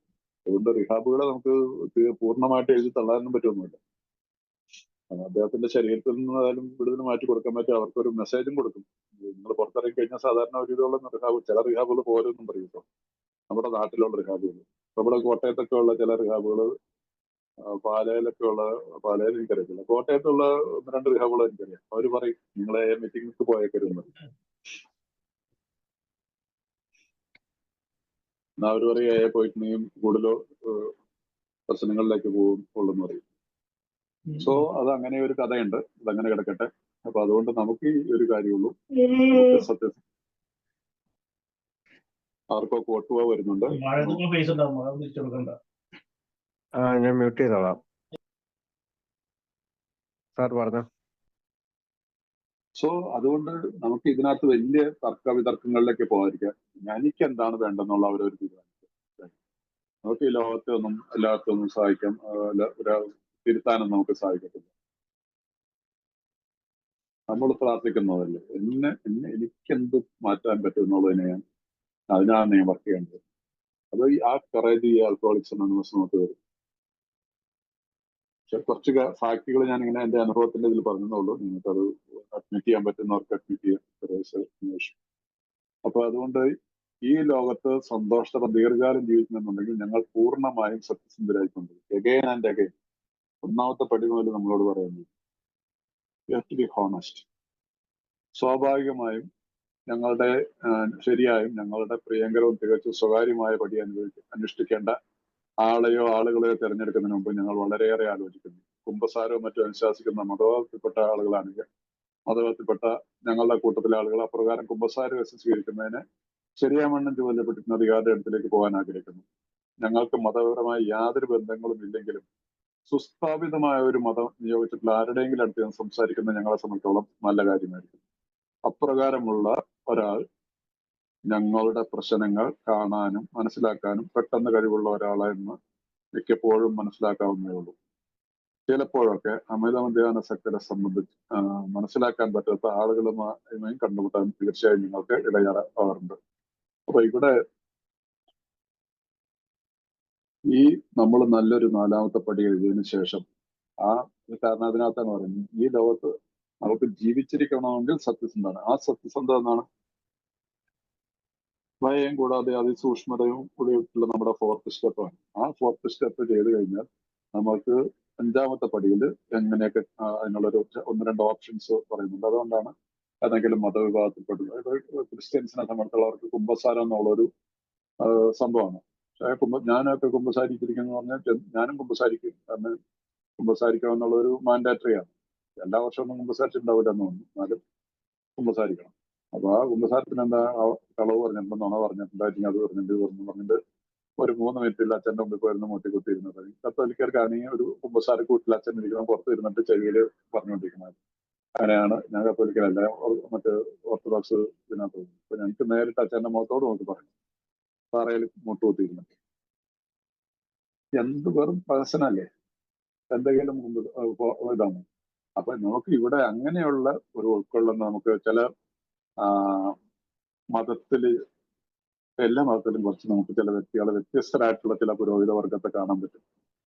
അവരുമായിട്ട് നമുക്കൊരു ബന്ധമുണ്ടെങ്കിൽ നമുക്ക് അവരോട് പറയാം, ഞാനിങ്ങനെ ഒരു കാര്യം ചെയ്യുന്നുണ്ട് ഈ പടിയുടെ. അത് നമ്മുടെ അദ്ദേഹത്തിൽ നിന്ന് പുറത്തു പോകില്ലെന്ന് നമുക്കൊരു വിശ്വാസമുള്ള ആളാണെങ്കിൽ തീർച്ചയായിട്ടും അങ്ങനെയുള്ളവരെ സമീപിക്കുക. അത് ഏത് മതത്തിലാണെങ്കിലും, ഹിന്ദു മതത്തിലാണെങ്കിലും നമുക്ക് അങ്ങനെയുള്ള ആളുകളെ കാണാൻ കഴിയും. ഞാൻ പറഞ്ഞല്ലോ, 4th സ്റ്റെപ്പ് എഴുതി കഴിയുമ്പോൾ നിങ്ങൾക്ക് 5ാമത്തെ പടി അതിനുള്ള ആള് നിങ്ങളുടെ മുമ്പിൽ ഉണ്ടായിരിക്കും. അത് ഏത് മതത്തിൽ, ഇസ്ലാമിലുള്ളവരാണെങ്കിലും നല്ല നല്ല മൗലവിമാരും ഉസ്താദുമാരൊക്കെ ഇല്ലേ, ശരിക്കും ചിലർക്ക് ഈ പ്രോഗ്രാമിനെ കുറിച്ച് പോലും അറിവുണ്ടായിരിക്കും. അല്ലെങ്കിൽ ഈ ബുക്ക് ഒന്ന് കൊടുത്തിട്ട് ഇതിന്റെ ആ 4-5 പടിയുടെ ഭാവം ഒന്ന് വായിച്ച് മനസ്സിലാക്കി പറഞ്ഞാൽ അവർക്ക് സന്തോഷമായിരിക്കുള്ളൂ. നമുക്ക് മിക്കവാറും കാര്യങ്ങളിൽ ഇന്നത്തെ അതൊക്കെ ഈ ബുക്ക് എഴുതുമ്പോൾ ഉള്ളൊരു 100 പേരുള്ള ഒരു കാലത്ത് എഴുതിയ ഒരു സംഭവം എന്നത് ഓർക്കണം. അന്ന് ഈ 100 പേരേ ഉള്ളൂ. ആ 100 പേരെ സംബന്ധിച്ചോളം ഒരു ആളുകളെ കണ്ടെത്താൻ. അപ്പൊ അതുകൊണ്ട് നമ്മളുടെ ഇതിനോടൊപ്പം അതിനകത്തുണ്ടാകുന്ന പലരും ഓക്സ്ഫോർഡ് ഗ്രൂപ്പിൽ നിന്നൊക്കെ വന്നവരാണ്. അപ്പൊ അതുകൊണ്ട് ആ മതത്തിൽ അധിഷ്ഠിതമായിട്ടുള്ള ആളുകളെയൊക്കെ പറയുന്നുള്ളൂ. പിന്നീട് ഇപ്പൊ അങ്ങനെയല്ലല്ലോ ഇന്ന് ലക്ഷക്കണക്കിന് അംഗങ്ങളായി ഈ ഗ്രൂപ്പിൽ തന്നെ ഇപ്പൊ ഇത്രയും പേര് ഇരിപ്പില്ലേ. അപ്പൊ ഇവിടെ നമുക്ക് അതിനൊരാളെ നമുക്ക് AIL തന്നെ കണ്ടെത്താൻ നമുക്ക് സാധിക്കും. അതുകൊണ്ട് ഇതിന് അങ്ങനെ ഒരു വശം കൂടി ഉണ്ട്. അതുകൊണ്ടാണ്, പക്ഷെ അത് ഇങ്ങനെ എടുത്താലും കുഴപ്പമില്ല. മതത്തിന്റെ അധിഷ്ഠിതമായിട്ടുള്ള ആളുകളെ നമുക്ക് കണ്ടെത്താൻ സാധിക്കും. ഇനി അടുത്തത്, ഞങ്ങൾക്ക് അതിന് പറ്റിയില്ലെങ്കിലോ അഥവാ ഞങ്ങൾ അത് ചെയ്യാൻ പറ്റാത്ത നിലയിലാണെങ്കിലോ ഞങ്ങൾ മിതഭാഷയും സഹൃദയമായ ഒരു സുഹൃത്തിന്റെ സൗഹൃദം നേടുന്നു. ഒരുപക്ഷെ ചിലപ്പോൾ ഞങ്ങളുടെ ഡോക്ടർ മനഃശാസ്ത്രജ്ഞനായിരിക്കാം മനുഷ്യൻ. അത് ഞങ്ങളുടെ കുടുംബാംഗങ്ങൾപ്പെട്ട ആരെങ്കിലും ഒരാളാകാം. പക്ഷെ അവരെ വ്രണപ്പെടുത്തുന്ന തരത്തിലുള്ളത് അസുസൂക്ഷ്മമാക്കുന്ന രീതിയിലുള്ള ഒരു കാര്യവും ഭാര്യമാരോടും മാതാപിതാക്കളോടും വെളിപ്പെടുത്തരുത്. മറ്റൊരു വ്യക്തിയെ കഷ്ടപ്പെടുത്തിക്കൊണ്ട് നമ്മുടെ തൊലി രക്ഷിക്കാൻ നമുക്ക് അവകാശമില്ല. ഞങ്ങളുടെ കഥയിലെ അത്തരം ഭാഗങ്ങൾ അത് മനസ്സിലാക്കാൻ പറ്റുന്നതും എന്നാൽ അതൊട്ടും ബാധിക്കാത്തവരുമായ ഒരാളോട് പറയുന്നു. നാം നമ്മളോട് കാഠിന്യമുള്ളവരായിരിക്കും, മറ്റുള്ളവരോട് പരിഗണനയുള്ളവരായിരിക്കും ചെയ്യുക എന്നാണ് ഇതിന്റെ നിയമം. ഇതൊക്കെ ഞാൻ പറഞ്ഞില്ലേ, ആ കാര്യം തന്നെയാണ് ഇതിനകത്തുള്ളത്. അതാണ് അന്ന് ഈ ബുക്ക് എഴുതുമ്പോൾ ഇത്രയും പേരേ ഉള്ളൂ, മനസ്സിലായില്ലേ. 100 പേരെ ഉള്ളപ്പോഴാണ് ഈ 4th സ്റ്റെപ്പിന്റെ ഉണ്ട്. അപ്പൊ അതുകൊണ്ട് നമുക്ക് അന്നത്തെ കാലത്ത് അവരെ സംബന്ധിച്ചോളം ഈ പ്രോഗ്രാം മനസ്സിലാക്കുന്നവരെന്ന് പറഞ്ഞാൽ 100 പേരും കുറച്ച് പേര് വന്നും പോയിരിക്കുന്നവരും പിന്നെ കുറച്ച് ഓക്സ്ഫോർഡ് ഗ്രൂപ്പിലെ കുറച്ച് പുരോഹിതം വർഗം അങ്ങനെയൊക്കെയുള്ളവരൊക്കെയാണല്ലോ. അപ്പൊ അതുകൊണ്ടൊക്കെ ആയിരിക്കണം അന്നങ്ങനെ എഴുതുന്നത്. പക്ഷെ ഇന്നിപ്പോ അതിന്റെ ഒരു ആവശ്യമില്ല ഈ ഒരു ഭാഗത്തിന്. പക്ഷെ അതിനകത്തൊരു കാതലായിട്ടുള്ള ഭാഗം, ഒരു ഓപ്ഷൻ നമുക്ക് വരുന്നുണ്ട്, മനസ്സിലായില്ലേ. അത് അങ്ങനെ തന്നെ ആവണമെന്നുള്ളൊരു ആവശ്യമില്ല. പക്ഷെ അതുകൊണ്ട് നമ്മളെ മനസ്സിലാക്കുന്ന സഹൃദയനായിട്ടുള്ള ഒരു സുഹൃത്തിന്റെ സഹായം. ഒരുപക്ഷെ നമ്മളെക്കുറിച്ച് ഒരുവിധമുള്ള കാര്യങ്ങൾ അറിയാവുന്ന ഒരാളും ഒക്കെ ഉണ്ടാവും. പിന്നെ AI കുറിച്ച് മനസ്സിലാക്കിയിട്ടുള്ള ഡോക്ടറോ അല്ലെങ്കിൽ സൈക്കാട്രിസ്റ്റൊക്കെ, മനഃശാസ്ത്രജ്ഞനോ ഒരു സൈക്കോളജിസ്റ്റ് ഒക്കെ ആവാം. പക്ഷെ ഇവിടെ അത് പറയുന്നില്ല. അത് ഞങ്ങളുടെ കുടുംബത്തിൽ പെട്ട ആരെങ്കിലും ഒരാളാകാം, മനസ്സിലായില്ലേ. അന്ന് ആ കാലത്ത് അങ്ങനെ ഒരു ഓപ്ഷൻ ഉണ്ടായിരുന്നു, മനസ്സിലായില്ലേ. ഒരു പക്ഷെ ശരിക്കും അടുത്തൊരാളായിട്ട് നമ്മൾക്ക് ഇന്നത്തെ കാലത്തൊന്നും എനിക്ക് തോന്നുന്നില്ല അങ്ങനെ ഒരാളെ നമുക്ക് ഇത് ആവശ്യമില്ല. ആ കാലത്ത് അതൊരു അതല്ല. അതുകൊണ്ട് ഇത് 5ാമത്തെ പടിയുടെ ഒരു ഓപ്ഷനായിട്ട് പറയാറുണ്ട് ഈ പാരഗ്രാഫ്, മനസ്സിലായി. അത് പക്ഷെ എപ്പോഴും ഓർക്കുക, ഏതായാലും അങ്ങനെ ചെയ്താലും ഇന്നത്തെ കാലത്ത് ചെയ്താൽ പോലും നമുക്ക് ഓർത്തിരിക്കേണ്ട ഒരു കാര്യമാണ്.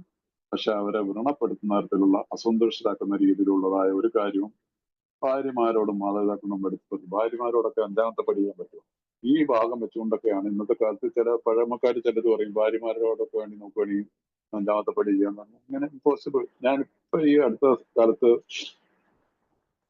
5ാമത്തെ പടി ചെയ്ത 2 പേരുടെ കാര്യം എനിക്കറിയാം. അവരോട് 5ാമത്തെ പടി കഴിഞ്ഞിട്ട് അത് നശിപ്പിച്ച് കളഞ്ഞേക്കണം എന്ന് പറഞ്ഞാൽ എന്തോ ഒരു ബോധപൂർവമാണോ എന്തുകൊണ്ടാണ് സൂക്ഷിച്ചു വെച്ചിരുന്നത്. അത് ഭാര്യമാരുടെ കയ്യിൽ എത്തിപ്പെട്ടു, മനസ്സിലായില്ലേ. 2 പേരും ഇപ്പൊ സ്ട്രഗിൾ ചെയ്യാണ് ആ റിലേഷൻ വീണ്ടും ഇതാക്കാനായിട്ട്. മാനസികമായിട്ടുള്ള അകർച്ചയുണ്ടാവും. അപ്പൊ അതുകൊണ്ട് നമ്മൾ പലപ്പോഴും നമ്മളുടെ ഈ അഴുക്കുകൾ അഴുക്കാൻ വേറെ ആളുടെ തലയിലേക്ക് എത്തിക്കാനും അതുപോലെ തന്നെ ഈ വളരെ ഇതായിട്ട് രഹസ്യമയമായിട്ട് സൂക്ഷിക്കേണ്ടതുമാണ്. അതും ഞാൻ ഇതിനോടൊപ്പം പറഞ്ഞു. നിങ്ങളുടെ 4ാമത്തെ പടി നിങ്ങളുടെ കയ്യിൽ ഉറപ്പായിട്ടും നിങ്ങളുടെ ലോക്ക് ആൻഡ് കീയിൽ തന്നെയായിരിക്കണം. ഒരിക്കലും കെയർലെസ് ആയിട്ട് ഇത് എഴുതിയിട്ടില്ല. അതുപോലെ നമ്മൾ പറയുന്ന ആളോട് അവർക്ക് അത് വേദന ഉണ്ടാക്കുന്നതിന് നമ്മൾ ആ കാര്യം പറയാൻ പാടുണ്ടോ? നമ്മുടെ വിഷമം ഇറക്കാനും അയാളെ വിഷമിപ്പിച്ചിട്ട് എന്ത് കാര്യമുള്ള? നമ്മുടെ അടുത്ത സുഹൃത്താണ്. അദ്ദേഹത്തിന്റെ ഏതെങ്കിലും ബന്ധപ്പെട്ടുള്ള ഒരു വ്യക്തിയെ ഞാൻ എന്തെങ്കിലും ദുരുപയോഗം ചെയ്തതിനെ കുറിച്ച് അയാളോട് പറയുമ്പോൾ അയാൾക്ക് വേദന ഉണ്ടാകുന്നില്ല. അപ്പൊ അതുകൊണ്ട് എന്റെ ഭാരം ഇറക്കാനായിട്ട് വേറൊരു തലയിലേക്ക് ഇതൊന്നും ചെയ്യരുത്. അപ്പൊ അതുകൊണ്ട് ആ കാലത്തുള്ള ഒരു കാര്യമായിട്ട് ഇതിനെ കാണുക. പക്ഷെ ഇത് ഇന്നത്തെ കാലത്തും അത് റിലവന്റ് ആണ്. മറ്റൊരു വ്യക്തിയെ കഷ്ടപ്പെടുത്തിക്കൊണ്ട് നമ്മുടെ തൊഴിൽ രക്ഷിക്കാൻ നമുക്ക് ആവശ്യമില്ല. ഞങ്ങളുടെ കഥയിലെ അത്തരം ഭാഗങ്ങൾ അത് മനസ്സിലാക്കാൻ പറ്റുന്നു. എന്നാൽ അതൊട്ടും ബാധിക്കാത്ത ഒരാളോട് പറയുന്നു, നാം നമ്മളോട് കാഠിന്യമുള്ളവരായിരിക്കും മറ്റുള്ളവർ പരിഗണനയുള്ളവരായിരിക്കും ചെയ്യുക എന്നാണ് നിയമം. നാം നമ്മളോട് കാഠിന്യമുള്ളവരായിരിക്കും മറ്റുള്ളവരോട് പരിഗണനയുള്ളവരായിരിക്കും. അത് yes, the rule is we must be hard on ourselves but always considerate to others. അത് അതിനകത്തൊരു കാര്യം 20ാമത്തെ പേജിലത് നാട്ടിലുണ്ടോ?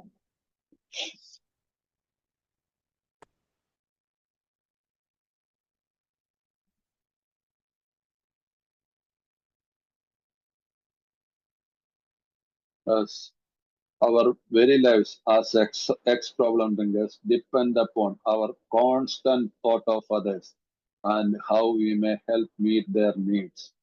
സ്നേഹമായിരിക്കണം നമ്മുടെ ഈ ഒരു മനോഭാവത്തില് നമ്മുടെ ഉള്ളിൽ സ്നേഹത്തിന്റെ ഒരു ഭാവമാണ് ഉണ്ടാക്കുന്നത്. അല്ലാതെ നമ്മളുടെ വിഴുപ്പ് അലക്കിയിട്ട് മറ്റുള്ളവന്റെ വീട്ടിലെ സമാധാനം കെടുത്താൻ നമ്മൾ ശ്രമിക്കരുത്. മലയാളത്തില്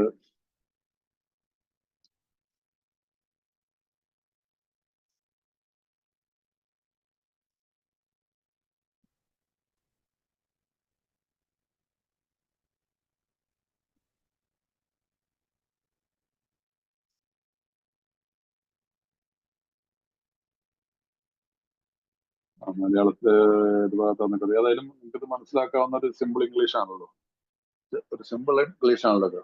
അപ്പൊ അത് മനസ്സിലാക്കുക.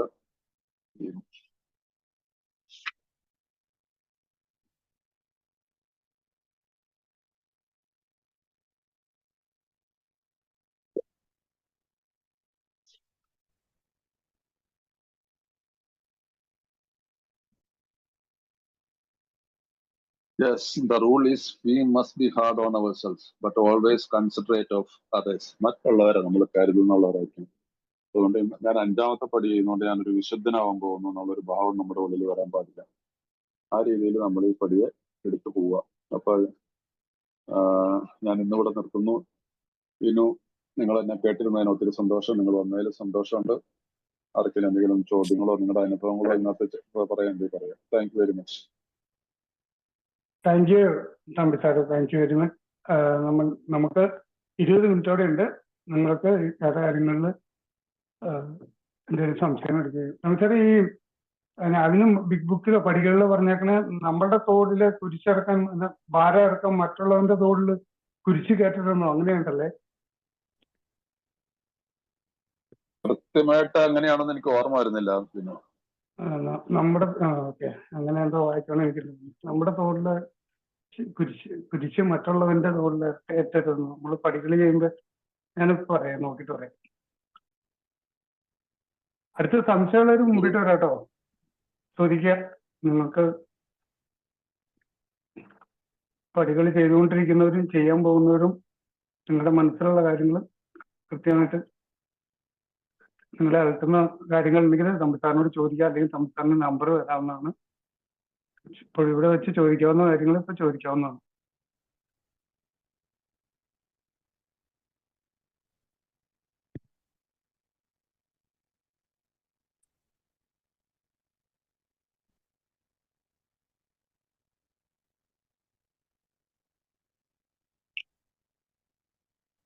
ആർക്കും സംശയങ്ങളൊന്നുമില്ല.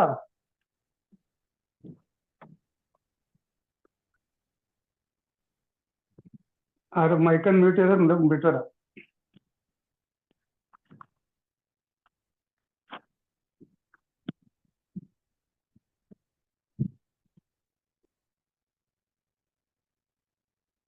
Thank you sir. ഞാൻ ചോദിക്കാം. ഞാൻ തന്നെയാലും 40 കൂട്ടായ്മ സഹകരണ സമർപ്പിച്ചിട്ടുള്ള എൻ്റെ പേര് ഷിബു. നമ്മൾ 1939 നമ്മൾ ഈ ബുക്ക് എഴുതിയത്. അപ്പൊ അന്നത്തെ ഒരു സാഹചര്യം വെച്ചിട്ടാണല്ലോ ഈ ഭാര്യമാരോടും അവരോടും, അല്ലെങ്കിൽ അങ്ങനെ പറയണോ, ഭാര്യമാരോടെന്നുള്ള ഒരു അവിടെ വന്നത്. അതുകൊണ്ടല്ലേ ഒരുപക്ഷെ അതിന് സ്പോർട് ഗ്രൂപ്പിന്റെ ഒരു ഇൻഫ്ലുവൻസും കാണുമായിരിക്കും. കാരണം അന്ന് അവര് അങ്ങനെയാണല്ലോ ഷെയർ ചെയ്തുകൊണ്ടിരുന്നത്. അപ്പൊ ഇന്നത്തെ കാലഘട്ടത്തിൽ അതിന്റെ ആവശ്യം വരുന്നില്ലല്ലോ. നമ്മൾ ഇത്രയും വർഷമായി, ഇത്രയും ജനങ്ങളുണ്ട്, AI മെമ്പേഴ്സ് ഉണ്ട്, ഓപ്പർച്യൂണിറ്റി ഉണ്ട് നമുക്ക് കണ്ടുപിടിക്കാനേ. അല്ലേ സാറേ? അതാണല്ലോ ഞാൻ പറഞ്ഞ ഷിബു, അതാണ് അതിന്റെ കാരണം. അന്ന് 100 പേരുള്ളപ്പോൾ, ഈ ബുക്ക് എഴുതുമ്പോൾ 100 പേരുള്ള, ആ 100 പേരുള്ളപ്പോ അവർക്ക് ഒന്ന് 5ാമത്തെ പടി ചെയ്യാനായിട്ടൊക്കെ ഇങ്ങനെയൊക്കെയുള്ള ഒരാളുടെ ഇപ്പൊ സ്വന്തം ഭാര്യയോട് നല്ലതല്ല, ഭാര്യമാരോടെന്ന് പറഞ്ഞിട്ടുണ്ടെങ്കിൽ വേറൊരു വലിയ ലേഡി മെമ്പേഴ്സ് ഒന്നും ഇല്ലെങ്കിലും അതിനകത്തൊക്കെ ആ കാലത്ത് കുറച്ചുകൂടെയൊക്കെ ഡീസൻസി ഉണ്ടായിരുന്നു പറഞ്ഞു. ഇപ്പൊ നമുക്കിപ്പോ ഇന്നത്തെ കാലത്ത് ഒരു ഗ്രൂപ്പില് ലേഡീസ് നമ്മുടെ വന്ന് മീറ്റിംഗിൽ ഇരിക്കാൻ തന്നെ ബുദ്ധിമുട്ടായിട്ടുള്ള ഒരു കാലം മാറിയിരിക്കുന്നു, മനസ്സിലായില്ല. ഓക്സ്ഫോർഡ് ഗ്രൂപ്പിലൊക്കെ ഉള്ള ആ കാലത്തൊക്കെ എന്ന് പറഞ്ഞാൽ കുറച്ചുകൂടെ ഒരു ഡീസൻസി ഉള്ള കാലം, അതിനൊരു പവിത്രതയോട് കൂടിയൊക്കെ കണ്ടിരുന്നു, മനസ്സിലായില്ല. അപ്പൊ അതുകൊണ്ടാണ് ആദ്യത്തെ ഈ 100 പേര് റിക്കവറി ആയതെന്ന് പറഞ്ഞാൽ അന്നത്തെ സ്ഥലത്ത് 100 പേര് വന്നാൽ 75 പേരും റിക്കവറിയിൽ വന്നിരുന്നു ആ കാലത്ത്. ബുക്ക് എഴുതുന്ന ഫസ്റ്റ് ഇതിനകത്ത്, സെക്കൻഡ് 2ാമത്തെ എഡീഷന്റെ ഇതിനകത്ത് പറഞ്ഞേക്കുന്നതെന്ന് എനിക്ക് തോന്നുന്നു. 85% റിക്കവറി ഉണ്ടായിരുന്നു ആ കാലത്ത്, മനസ്സിലായില്ലേ. ഇപ്പൊ അതല്ലല്ലോ. അങ്ങനെയൊക്കെയുള്ളൊരു വ്യത്യാസമുണ്ട്. ഇന്നത്തെ കാലത്തെ മനോഭാവം അല്ല ആൾക്കാരുടെ അന്നത്തെ അന്നോ അതിനൊരു തീർച്ചയായിട്ടും ഒരു സ്പിരിച്വൽ ആയിട്ടുള്ളതുണ്ട്. അപ്പൊ ഒരു ഇത്തിരി പ്രായം കൂടിയിട്ട് ഒരു അമ്മച്ചിയാണെങ്കിൽ ആ അമ്മച്ചിയുടെ അടുത്ത് വേണമെങ്കിൽ ഒരു മകനെ പോലെ വേണമെങ്കിൽ തന്റെ തെറ്റുകളൊക്കെ ഏറ്റു പറയാനായിട്ടൊക്കെ അന്ന് സാധിക്കുമായിരുന്നായിരിക്കും. അപ്പോൾ ഒരാളുടെ ഭാര്യയാണല്ലോ, പക്ഷെ അവരുടെ കുടുംബത്തെ ബാധിക്കാതെ അവരെ വ്രണപ്പെടുത്തുന്ന രീതിയിൽ നമ്മൾ ഉപയോഗിക്കുന്നത്, അതൊക്കെയാണ് അവർ അന്നത്തെ കാലത്ത് ഉപയോഗിച്ചത്. ഇന്നത്തെ കാലത്ത് അതൊന്നും സാധ്യമല്ലല്ലോ. ഇന്നിപ്പോ ആണുങ്ങളോട് പറയാൻ തന്നെ ആൾക്കാർക്ക് പേടിയാണ്, പിന്നെ പെണ്ണുങ്ങളോട് പറഞ്ഞോടെ. അതാണ് അതിന്റെ കാരണം. ഷിബു പറഞ്ഞത് അതാണ് അതിന്റെ കാരണം. അന്ന് ഓക്സ്ഫോർഡ് ഗ്രൂപ്പിൽ ഇത് സാധ്യമായിരുന്നു. ഇന്ന് ഓക്സ്ഫോർഡ് ഗ്രൂപ്പിൽ നിന്ന് വന്നവരാണല്ലോ കൂടുതൽ ഉണ്ടായിരുന്നു നമ്മുടെ കയ്യിൽ.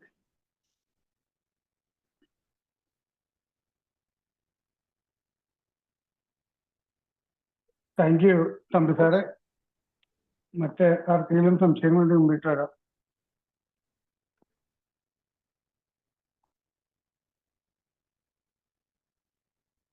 IPL നടക്കുന്നുണ്ടാകുന്നു, ആളുകൾ കുറവാണ്. എന്നാ സാറേ? IPL ക്രിക്കറ്റ് ഇവിടെ നടക്കുകയാണ്, അതുകൊണ്ട് തന്നെ ആളുകൾ കുറവാണ്. അതിന് പോകും, പക്ഷെ എന്നാലും 10-30 പേരുണ്ടായിരുന്നല്ലോ. അത് സാധാരണ ഇപ്പൊ അങ്ങനെയൊക്കെ വരാവുള്ളൂ. ഈ 5ാമത്തെ പടി ചെയ്യുന്നതിലൂടെ നമ്മൾ ഈ മനുഷ്യനും ഈശ്വരനുമായിട്ട് ദൈവവുമായിട്ടുള്ള ബന്ധം, അല്ലെങ്കിൽ നമ്മുടെ ഭയം, ഏകാന്തതാബോധം, ഇതൊക്കെ കിട്ടുന്നതിനെ പറ്റി ഒന്നോടൊന്ന് വിശദീകരിക്കാമോ? നമ്മള് 1, 2, 3 പടികള് ചെയ്ത് കഴിയുമ്പോ റെക്കോർഡിങ് നിർത്തിയേക്കല്ലേ? റെക്കോർഡിങ് നിർത്തിയേക്കാമോ? റെക്കോർഡിങ് ആരാ? ഞാൻ നിർത്തിയായിരുന്നു. റെക്കോർഡിംഗ് ഉണ്ട്.